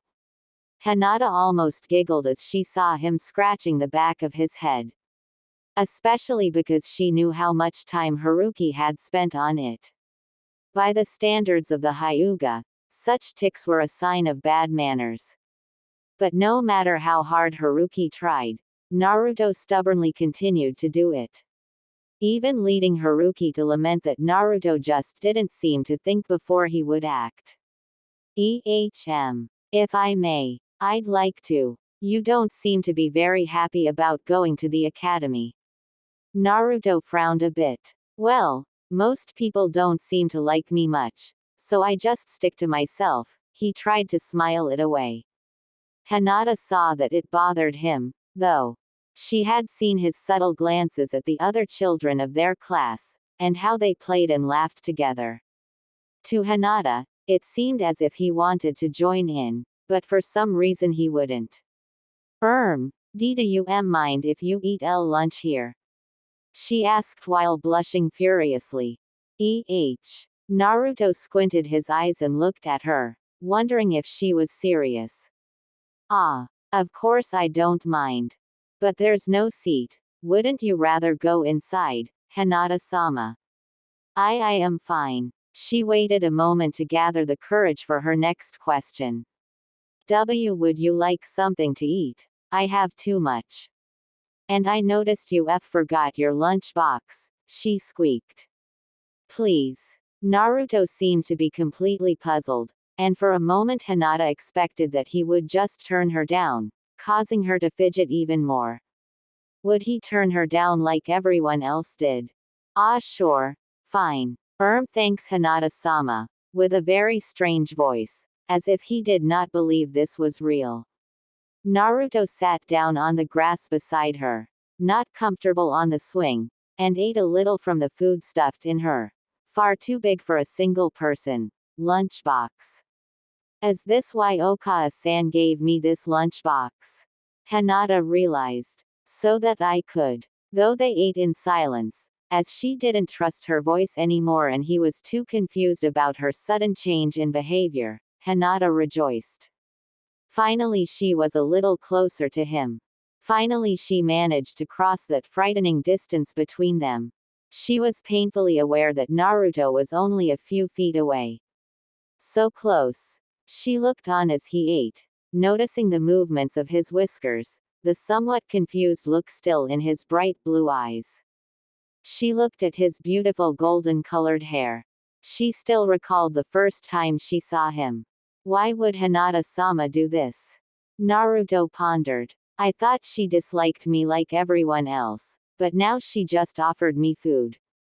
Maybe she wasn't angry anymore. She never seemed to like to talk to me, but at least she didn't run away this time. Well, whatever it is better than it was before. And the food is nice too. I should thank her, but how would I thank someone from the main house for such a gesture? As he looked up, he realized why it had become so silent. Hinata had stopped eating. She had fainted, her face still bright red. The teachers don't seem to like me very much, Naruto realized. They weren't too happy when he brought the unconscious Hyuga to them. Their glares kept getting colder and there seemed to be more distance between Naruto and the others than before. After all, the students mimic the behavior of their teachers. Ah well, at least now I know why, Naruto pondered. Though, the history lesson this morning was a bit annoying. The teacher, a Chunin named Mizuki, had taught them about the 4 men who had held the position of Hokage. The first, renowned for his strength and his unique skills. The second, the younger brother of the first, who was well known for his ingenuity and intellect. And lastly the fourth, the hero who had sacrificed himself to save the village. Mizuki also spoke of the third Hokage, who had taken back his position after his successor had died, and to Naruto's surprise Jisun was known as the Professor, due to his famed knowledge and wisdom. Naruto had thought about his view on the old man. He was one of the few people who seemed to trust Naruto, so when he revealed the truth, Naruto had decided to trust the decision of the old man. I guess that if Jisun is that smart, he probably figured out the best way for me as well. And what Mizuki-sensei told about Yondaimi's death, I guess his death really created a lot of trouble for Konoha. Naruto had always admired the fourth, as everyone said that he had been the hero who had saved the village. When he was younger, Naruto had always dreamt of becoming a revered hero like him. Ironic, that it was him of all people who had to seal the Kyuubi inside me. Guess I can't blame Jisun for what he, and all the others, did. Just like others shouldn't blame me for what I didn't do. After all, that was all the fault of that Yondaime Tem. Naruto crossed the small square in front of the manor. He was walking alone today, as Hinata had been dragged away again by a bossy and dangerous-looking blonde girl, who was followed by an insecure-looking pink-haired girl. The latter looked like she hated Naruto. Though it mostly masked a cold attitude, he could clearly sense it. He couldn't really blame her. Just like the kids at the orphanages he lived in, most of his classmates just copied the behavior their elders had towards Naruto. Naruto had seen it happen over and over again. And even though it was only a few weeks ago that he joined their class, this pattern had already shown up. Still, Naruto was somewhat disappointed that the pink-haired girl, who others had called Sakura, acted like that to him when she was bullied by others herself. Naruto had hoped that she could, perhaps, relate to his struggle of being an outcast. But that did not seem to stop her from picking on him, whenever she decided that his behavior was annoying. He honestly did not understand why someone who was bullied would inflict that same pain upon others. It made no sense to his young mind. Perhaps it's just to show to the others that there is someone ranked even lower than her in this group. Though Hinata had tried to apologize to him for having to leave, Naruto had just shrugged and wished her luck with the flower arranging class, and walked home. He knew Neji had gone home a few hours before, as he had a different schedule, being 1 year their senior. So he didn't have anyone else to wait for. Besides, aside from Neji and Hinata, Naruto didn't really know anyone else. At least, not anyone who would actually talk to him. He had enough to worry about, so Naruto had thought that a little solitude was actually nice. It is still hard to understand all this stuff. I guess that is why Jisen and Hiyashi-sama waited to tell me, he realized. They had talked with him a few times now, regarding his fate. Naruto was what they called a Jinchuriki. A Jinchuriki was someone who acted as a container of a demon. The way they had talked, Naruto had felt hope for a moment that there were others like him, but those hopes had been short-lived when they told him that there were no other Jinchuriki in Konoha. Opening the door of his cottage at the Hyuga compound, Naruto noticed one of the windows had been left open. Odd, that's not like Haruki-san, Naruto thought, on his guard for possible intruders. Who is there? It's been a while, Naruto, a familiar voice spoke. My, you've gotten quite a big boy now, haven't you? What did they feed you to get you to grow this much? Naruto hadn't heard that voice in a long time, but still recognized it immediately. Toad guy, what are you doing in my house? The man sighed. Toad sage, Naruto, and the name is Jiraiya. And he added with a sarcastic voice. Besides, I am as much a toad as you are a fox. Jiraiya chuckled at the confused look Naruto gave him. The Hokage told me you learned about your burden. So he asked me to teach you a thing or two. You know, so that you can deal with this stuff a little better. Teach me, but I have to attend. The academy will get a notice from the old man himself, and Hiyashi already knows about this as well, so don't worry. We will be back in soon enough. I have already prepared your backpack, Naruto-kun, Haruki added, startling Naruto when he showed up behind the boy. Please be careful with our guest, Jiraiya-sama. Teach him well, and properly, Haruki added with a respectful and formal, though slightly worried tone. Obviously, Haruki had learned about Jiraiya's other profession. Erotic novels were not something a 9-year-old boy should come in contact with. In fact, Haruki would rather have joined the boy in his travels. Don't worry, Jiraiya smiled. I'll take the brat to the forests around Konoha. He will probably need some space for the jutsu I intend to teach him. Picking up the backpack, and dragging along a stunned Naruto, Jiraiya left the estate, making sure no one would notice them leave the village. 2 weeks should be enough. But between the Bunshin and the summoning contract, I will probably need all the time I can get. Sensei and Hiyashi may think the kid has talent, but to expect a 9-year-old brat to grow that much in such a short time. Naruto-kun is not at home today, Hinata-sama, Haruki said when he saw Hinata standing in front of the door of his pupil's house. Where did Naruto-kun go? He did not attend today's classes either, she asked shyly. Is he ill? She continued with a worried expression. No, he is fine.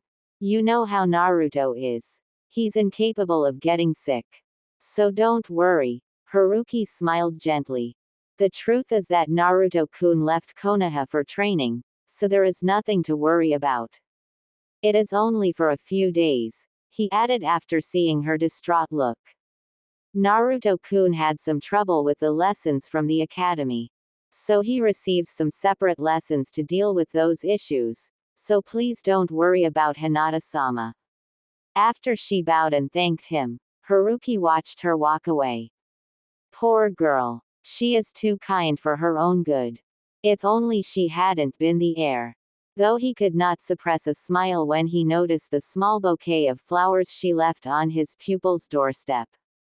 Ah, so her admiration has already gone that far. That would explain her behavior during the attempts to talk with Naruto.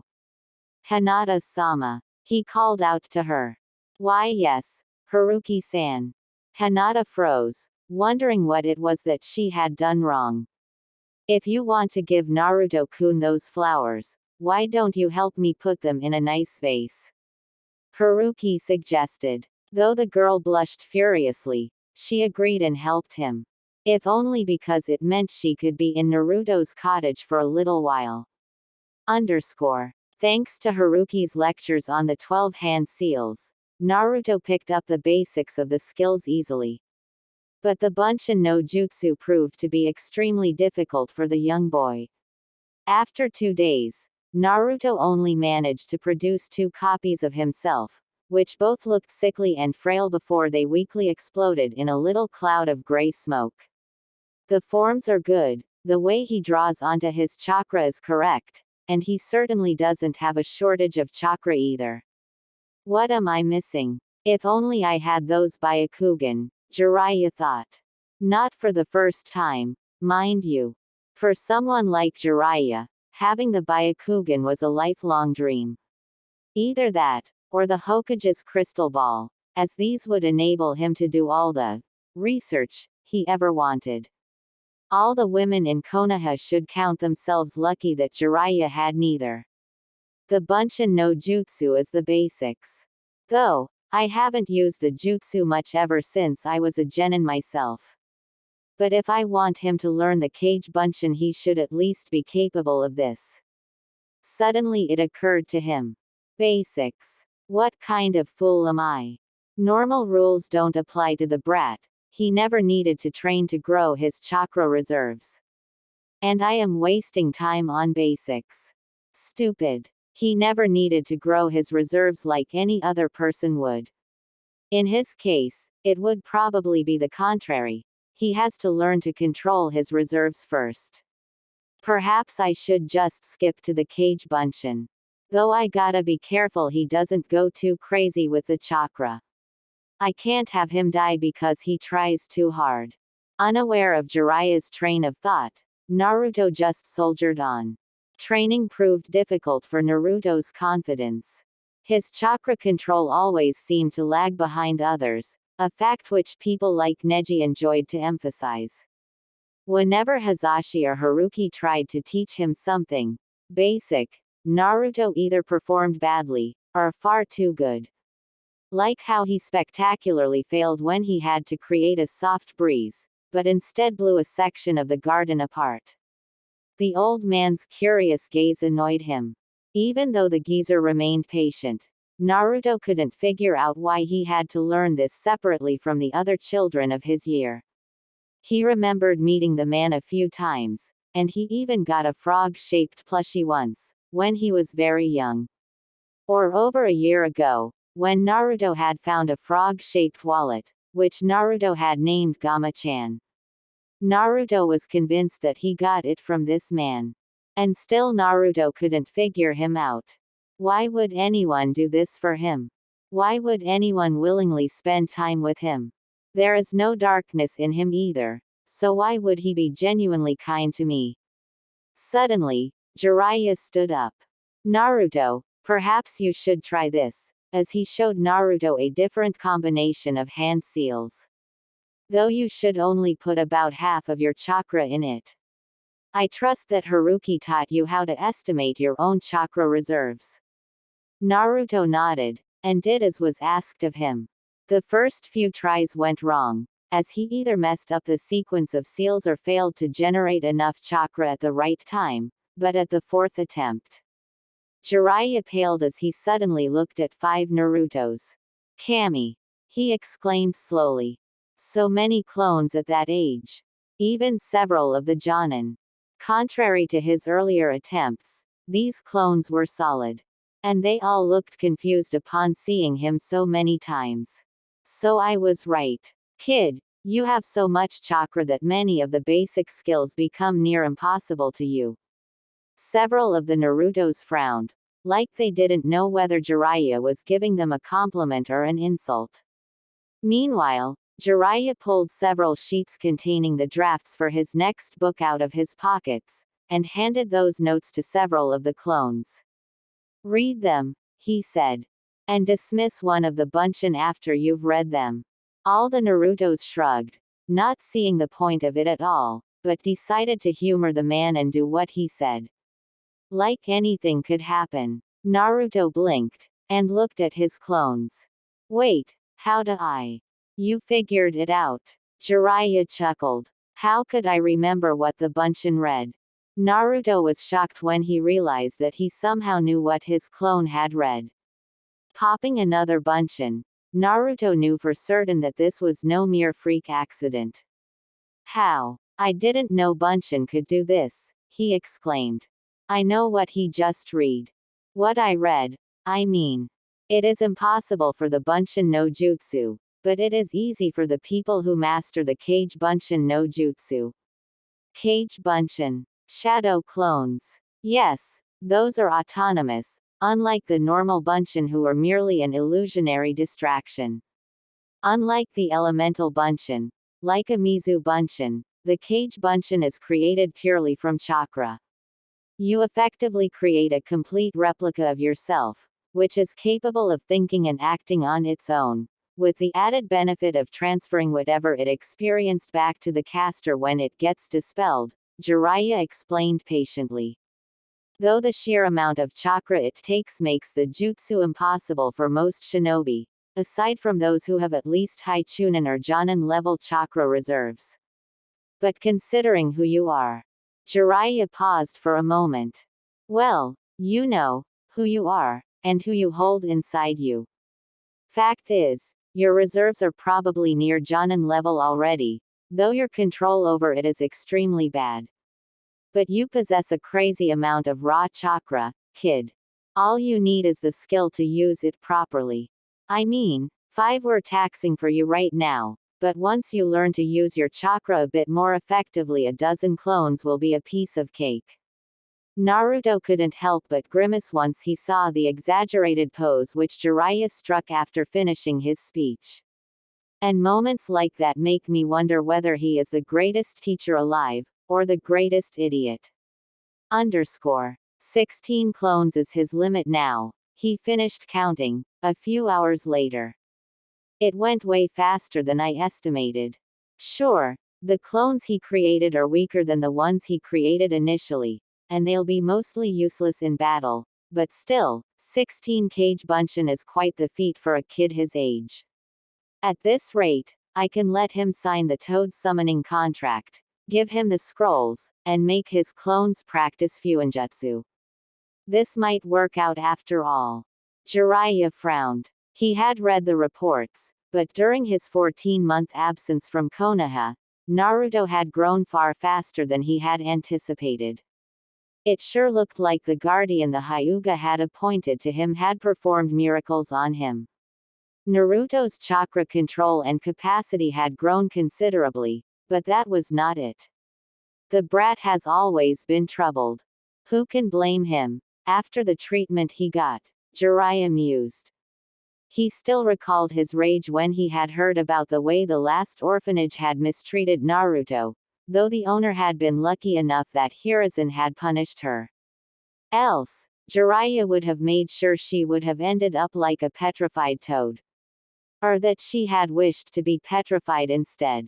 But despite the improved situation, Naruto still kept to himself, barely trusting adults, and avoiding other children. Naruto had associated social interaction with danger, especially with those of his own age, and it frightened Jiraiya when he thought about the consequences it might have for the future. Especially now that idiotic sensei of mine decided to tell him the truth. It was way too early, Jiraiya sighed. Though, I guess that telling the truth would be for the best, now that Naruto had partly guessed why he is hated that much. Having him walk around with the wrong ideas would have been an even worse situation. Still, the question remains why the kid acts like this. It's like his behavior is getting darker over time. While he was near, Jiraiya decided that he could just as well go fishing for the truth behind this. So, Naruto, how is the academy? A sweaty Naruto looked up, with a hint of annoyance that he was disturbed while gathering chakra for a next attempt to execute the Kage Bunshin no Jutsu. I guess I will learn a lot, if Haruki-san is right. Jiraiya tilted his head a bit. Still the boy mistrusted what others told him. And your classmates? What about them? Well, is anyone friendly? Some nice girls, perhaps. He grinned. Aside from Hinata-sama, I don't really know anyone else. Naruto shrugged, uncaring. You're kidding, right? Well, there's a blonde girl who looks like trouble. I think she was named Ino. She always has that pink-haired girl tailing her. Naruto looked blankly at the senin, wondering why the older man would ask for such things. Don't you want to know about them? Who knows, you might get friendly with some. Jiraiya tried. Friendly with me? Naruto frowned. Perhaps, but it seems unlikely. They have no reason to get close to me, and I don't mind keeping my distance. Even though they don't know what I am, everyone still avoids me whenever possible anyway. That's one of the few things they quickly picked up from our teachers. Don't refer to yourself as a what? Jiraiya corrected him gently. You are Uzumaki Naruto, and you will become a shinobi of Konoha. A great shinobi, by the looks of it. And believe me or not, but I've got a great eye for talent, kiddo. No matter what others have done to you, you are not to be blamed for the creature that was sealed inside you. Yeah, right. Naruto scoffed. Even if they shouldn't, they still will. People will call you a Jinchuriki, as you are someone who acts as the jailer of the demon that was sealed inside you. Jiraiya continued as if he hadn't heard Naruto. But you are also a normal human being. We all need friends if we want to survive in this world. No one can last while all alone. Also, after you graduate, you will form a genin team with 2 of your classmates. So spend some time getting to know them a little, and show them how wrong they are about you. Naruto opened his mouth, but shut it again as if he forgot what he wanted to say. After a few minutes of silence he spoke again. Perhaps I could try, if they did not resent me like all the others. Otherwise, I just follow my own path, and become strong enough that I would never need someone else. No human can live alone, Naruto, Jiraiya said with a hint of sadness. What would you fight for, if you had no one you cared about? What would be your reason to live? Naruto looked at the old man's face, and for a moment Jiraiya saw only loneliness and pain in the boy's eyes. Not wanting to talk, Naruto changed the subject. Why did I need to learn the Bunshin no Jutsu, before the Kage Bunshin? Jiraiya sighed, knowing that the stubborn boy would refuse to talk about it any longer. He swore that this kid was even more stubborn than his former teammate. Then again, she was part Uzumaki too. And considering how his mother had acted, Jiraiya suspected that this stubbornness was an inborn trait of every Uzumaki. Normally, people need to be able to do the regular Bunshin before they can attempt to master the Shadow Clone variant. But you already possess too much chakra for the regular, or simply too little control over it. So while you cannot do the regular one, which you'd need for your final exam, you have little trouble with the advanced form. I suppose you still need to train your chakra control, until you are capable of limiting the amount of chakra you put into the simple jutsus. I still put too much chakra into it. Naruto frowned. I thought I limited myself enough, and barely used any at all.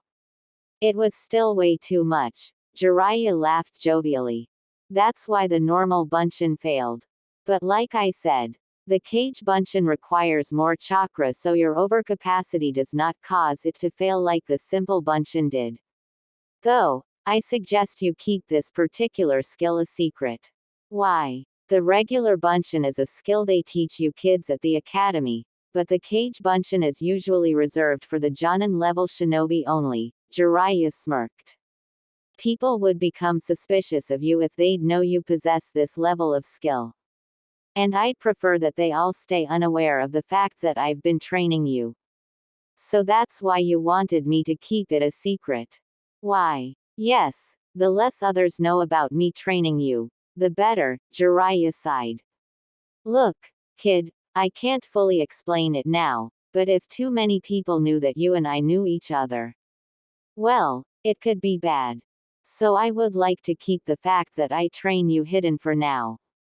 That's why I took all those precautions when we left town. But enough about that.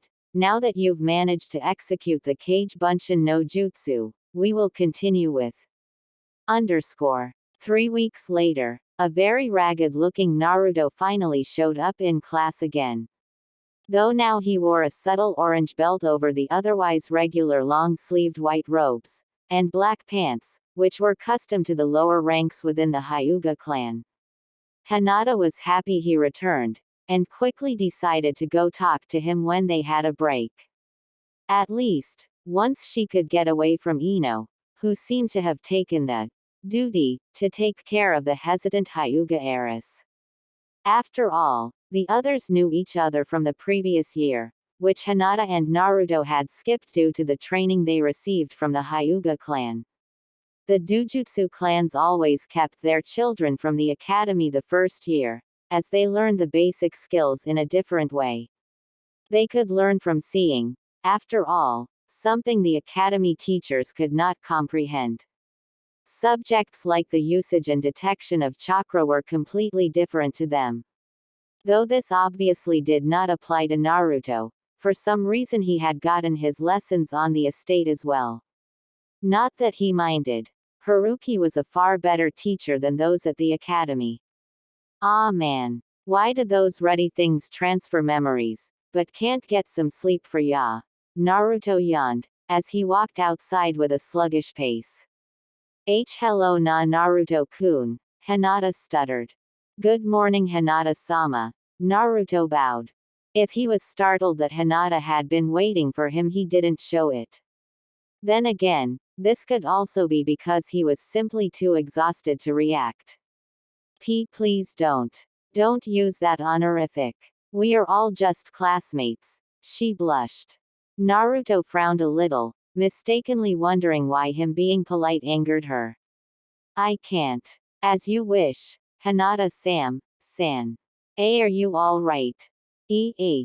Oh, yeah, I'm fine. I just had to skip some classes because I needed some extra training, he grinned. It seems like my chakra control was a bit of a problem. Picking up a leaf, he held it up and said, "Watch," and put the leaf on his head. Activating her Byakugan shortly, showed Hinata that he focused some of his chakra into the leaf. As always, when she looked at him using his chakra, she thought he was unique. He was the only person she knew who had that much chakra, or who had 2 colors of chakra. Sadly, Naruto's little performance turned sour when the leaf ignited.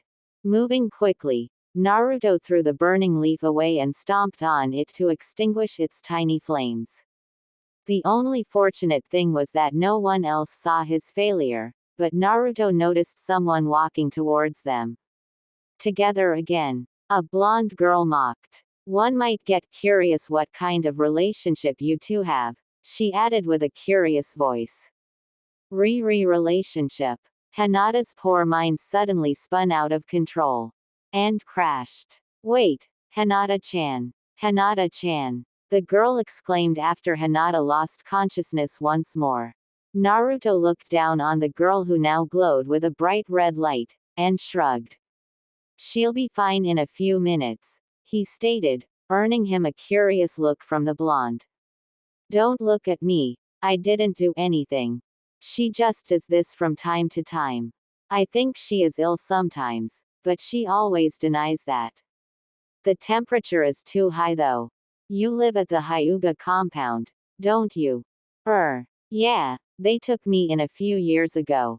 So, you are related to the Hyuga? Not that I know of, he shrugged. They offered me a place to live.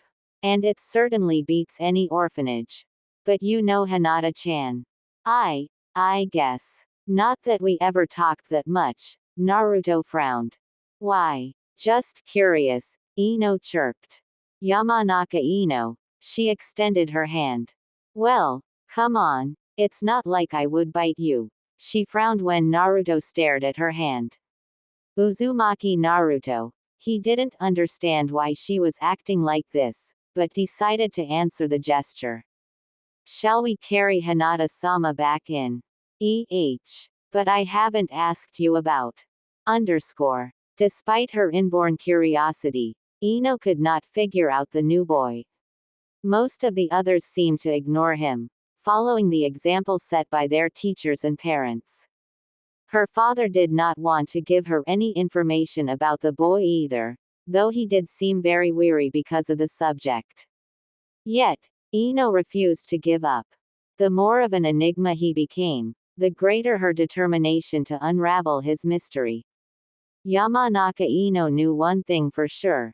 Uzumaki Naruto was not a regular boy. There was something fundamentally different about him. He was something very special, and yet she could not define why or how.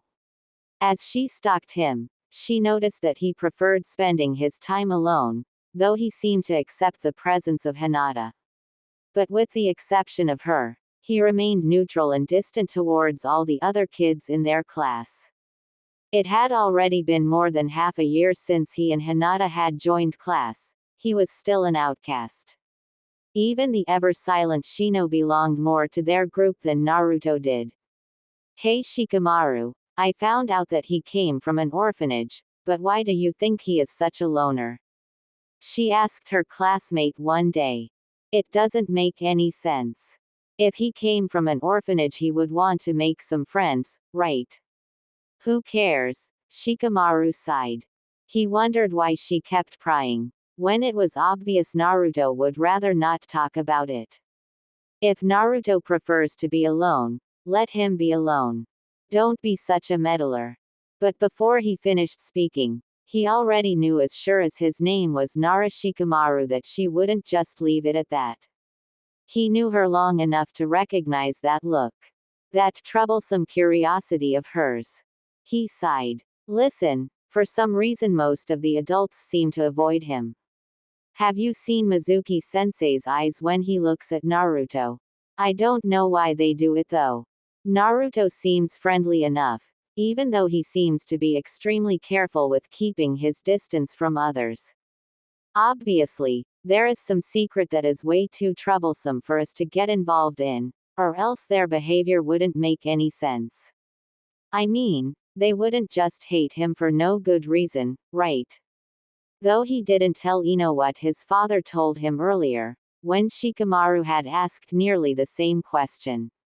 Naruto may be different from other kids, but don't let the behavior of others affect you. Though a lot of people do not like him living in Konoha, the Hokage trusts him. So try to shape your own independent opinion about him. You know what I taught you. Only trust your own observations. Do not believe what others might say, or you'll end up making the same mistakes. Shikamaru frowned at the contradiction, while thinking back. How was he supposed to both ignore others' opinions, and to accept them at the same time? Adults were always so troublesome. Similarly curious, but less frank about it, Hinata also tried to learn more about Uzumaki Naruto. But the more she hesitated, the harder it became for her to start talking to him.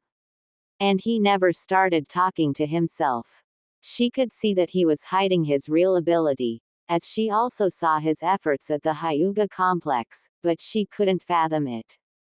He was neither weak nor stupid, so why was he deliberately holding back? Why did the others avoid him? And why did many of the teachers act so differently towards him?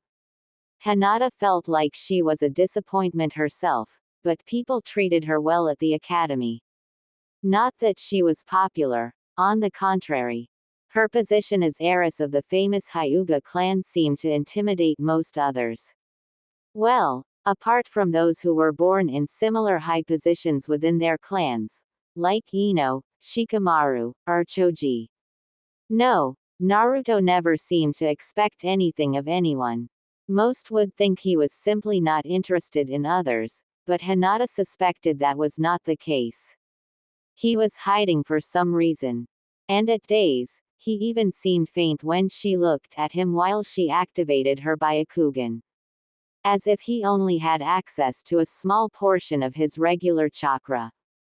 Not that she activates her Byakugan openly in the middle of the classroom, she wouldn't dare. After all, many seem to think that the Byakugan looked ugly and scary. I'm just pathetic. Always watching, but always from a distance and never at his side. Unknown to most, Uzumaki Naruto usually did not even attend the majority of the classes. After he managed to master the Kage Bunshin no Jutsu, he just sent clones to the lectures, though he did go to the Taijutsu and Bukijutsu training himself, not wanting to risk his clones getting popped and revealing his secret. No, right now he thought it was more useful for him to spend time with the scrolls the Toad Sage had given him. At the orders of the Hokage, and with permission from Hiashi, Jiraiya had given Naruto the scrolls of the Uzumaki clan he had in his possession. Since Naruto was the last known survivor of his clan, he had the right to possess the scrolls. Though Jiraiya had sealed most of the scrolls, just like how he had explained when he gave Naruto the scrolls. You will first require learning the prerequisites from these scrolls, before you can unlock the seals I have placed on the others, the Toad Hermit had said to him.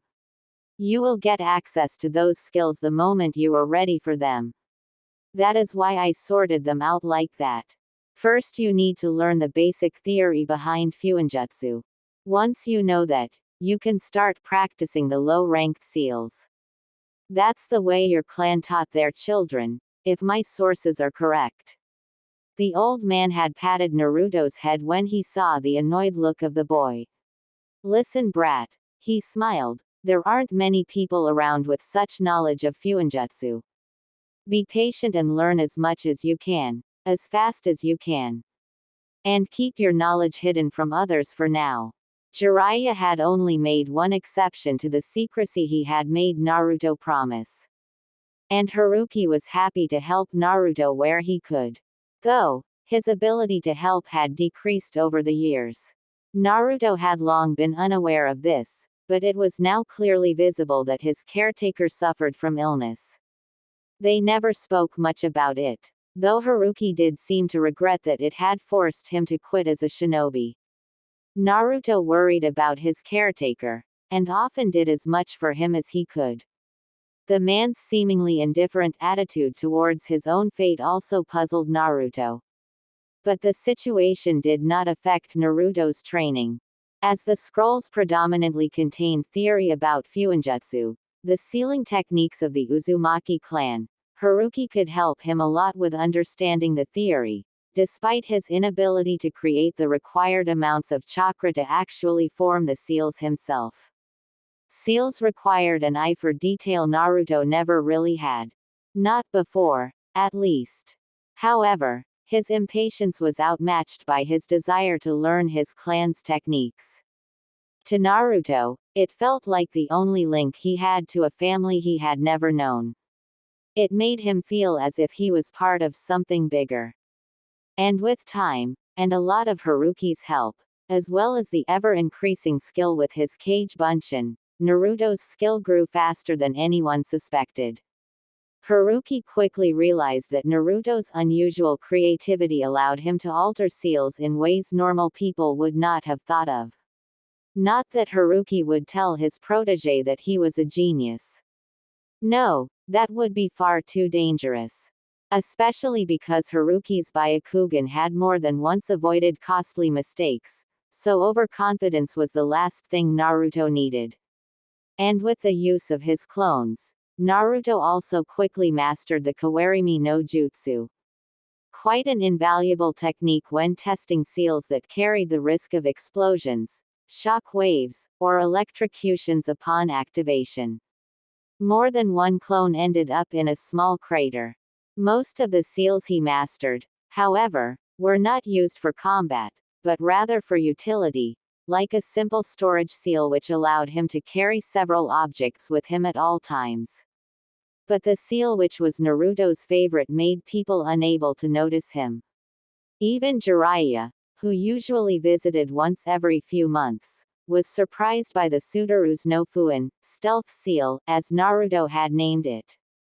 Jiraiya even joked that it was more useful than his peeping jutsu, earning him a glare from Haruki, though he remarked that he never knew that the Uzumaki scrolls contained anything like that. A fact Naruto did not emphasize on. In truth, the scrolls had not contained that particular seal at all. Naruto had kept an item from the events that had changed his life so much. A part of the mask that he had found in that run-down temple when he was kidnapped. Though the seal written on the mask was very, very tiny, and a small part of it had broken off, Naruto had still been able to recreate the seal. Though, the chakra consumption for maintaining the seal was no joke. Not even for Naruto, who had come to realize that his chakra capacity truly was exceptional, as time had passed at the academy. In fact, Naruto suspected that this particular seal would be completely useless to most others. But to him, it was invaluable. Even though Naruto kept growing, he carefully kept his increasing skill a secret from his classmates. Though he did well enough during classes, Naruto made sure not to stand out. He attracted enough attention to him as he was, even though they did not know about his guest. Though Ino kept prodding, at times even nagging him for more information. And more than once he spotted the shy Hyuga heiress watching him. At some times, Naruto simply activated the stealth seal just to avoid Ino during breaks, whenever he spotted a blonde ponytail. Some people are just too curious. While I have no desire to tell anyone anything that might arouse suspicion, Naruto sighed. He had promised Jiraiya to keep his skills a secret for now, and Naruto intended to never break his promises. Not that his secrecy seemed to work perfectly. Some people seemed to look at him differently than most. Like Shikamaru, a boy who Naruto would almost call friendly. If Naruto had not grown the suspicion that Nara was simply too lazy to hate him, that is. But Shikamaru often made sure that either he or Choji, a rather big-boned Akamichi, paired up with him when they had to spar during classes, something which Naruto never really understood, but appreciated nonetheless. Though, he made sure never to call the usually calm and gentle Choji fat, having seen the effect when the unruly Inuzuka had said that once. Still, their strange behavior was rather useful for Naruto, as they were probably the only ones who willingly worked with Naruto aside from Hinata. And the latter kept fainting at the worst moments. Like during the taijutsu practice where Naruto accidentally hit her against the chest. Or when he tried to explain to her how he threw his kunai, and accidentally touched her hand. If Naruto learned one thing at the academy, it was that girls were strange. Not to mention dangerous. A short-tempered Sakura, for example, was something Naruto quickly learned to avoid. Not to mention the tenacity that someone like Ino displayed on a daily basis.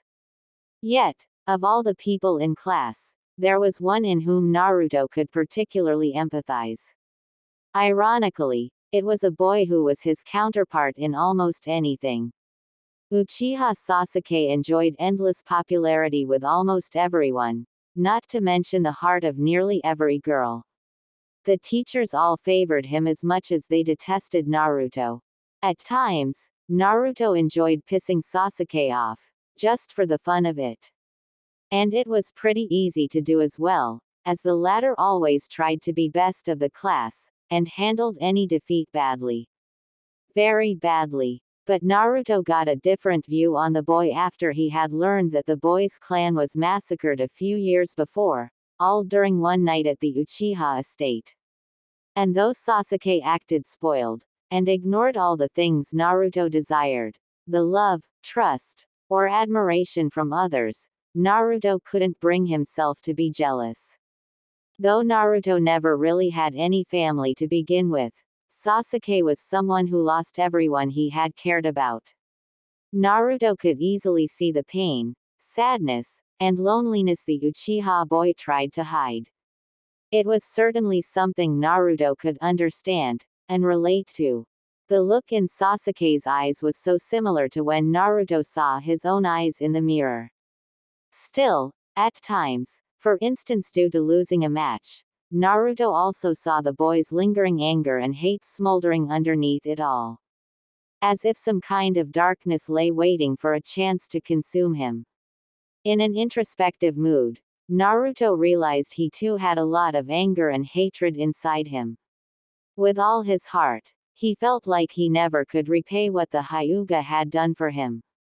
He felt gratitude to Hinata, to the point where he vowed to keep her safe from everything. But he was also thankful towards Hitomi, Haruki, and several other Hyuga. Just like he felt gratitude towards Jiraiya and the Hokage. But Naruto could not forget how everyone else had treated him either. The villagers, many of his classmates, and those teachers, such as that bastard Mizuki. Many of them treated him like he was some rabid dog whom they'd rather put down than teach.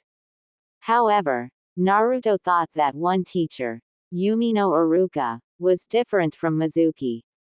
Perhaps Iruka was the only non-Hyuga adult aside from the Hokage and Jiraiya who treated him like an actual human being. Even to the point where he once treated Naruto to ramen, when he saw the boy wandering through the streets of Konoha. Naruto did not understand why the man did it, but he never forgot about it. Ever since, the two visited the ramen stand every now and then, and Naruto even got to the point where he actually started to trust the man. A little. Uzumaki Naruto, one of the teachers called. Years had passed, and now Naruto was asked to enter the classroom for the final exam of the academy. The theoretical parts were already done. The taijutsu and bukijutsu exams had been the day before, and Naruto had passed those with relative ease. All that was left was the ninjutsu exam which he had to attend right now. The one he found the most annoying. After closing the door behind him, Naruto saw that Mizuki took the lead. Predictably, as he had started out like this on every exam, seemingly eager to make Naruto fail. Well Naruto-san, could you please start by showing us your skill in the Henge no Jutsu? Naruto smiled, as had long mastered the techniques that were mandatory in the academy.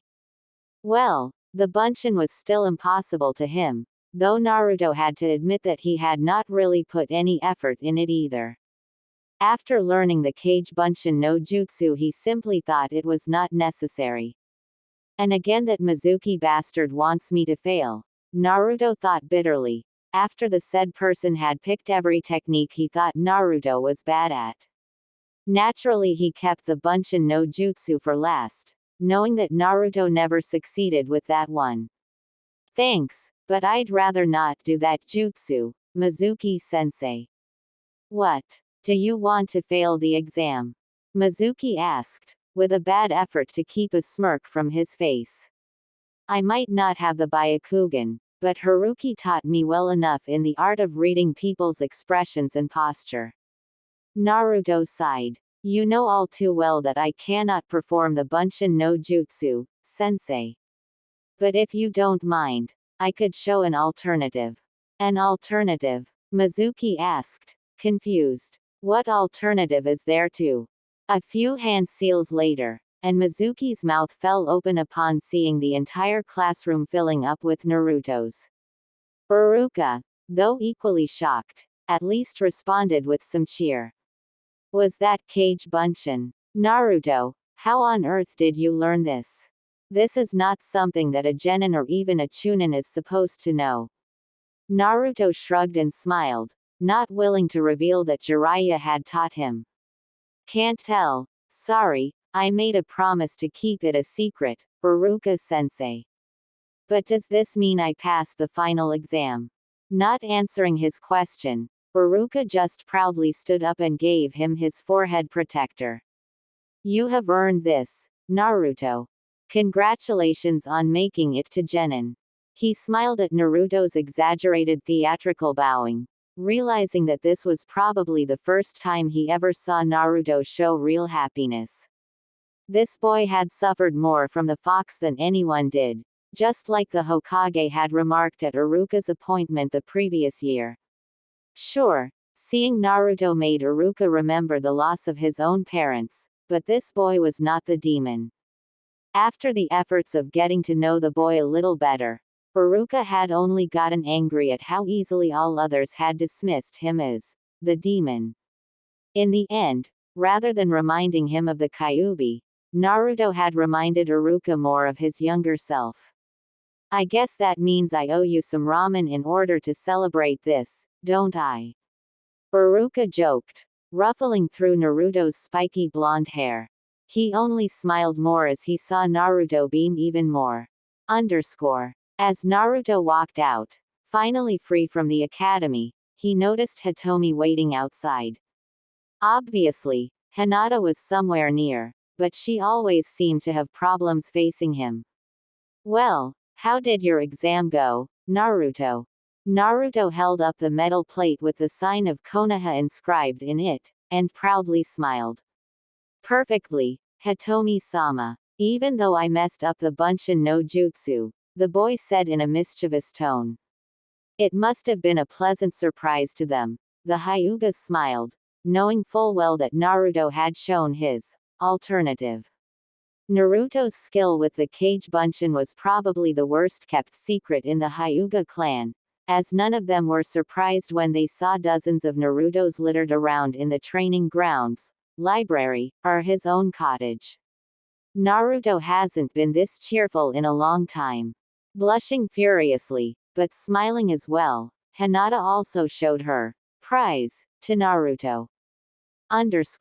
What followed could be viewed as a party. At least, by Hyuga standards.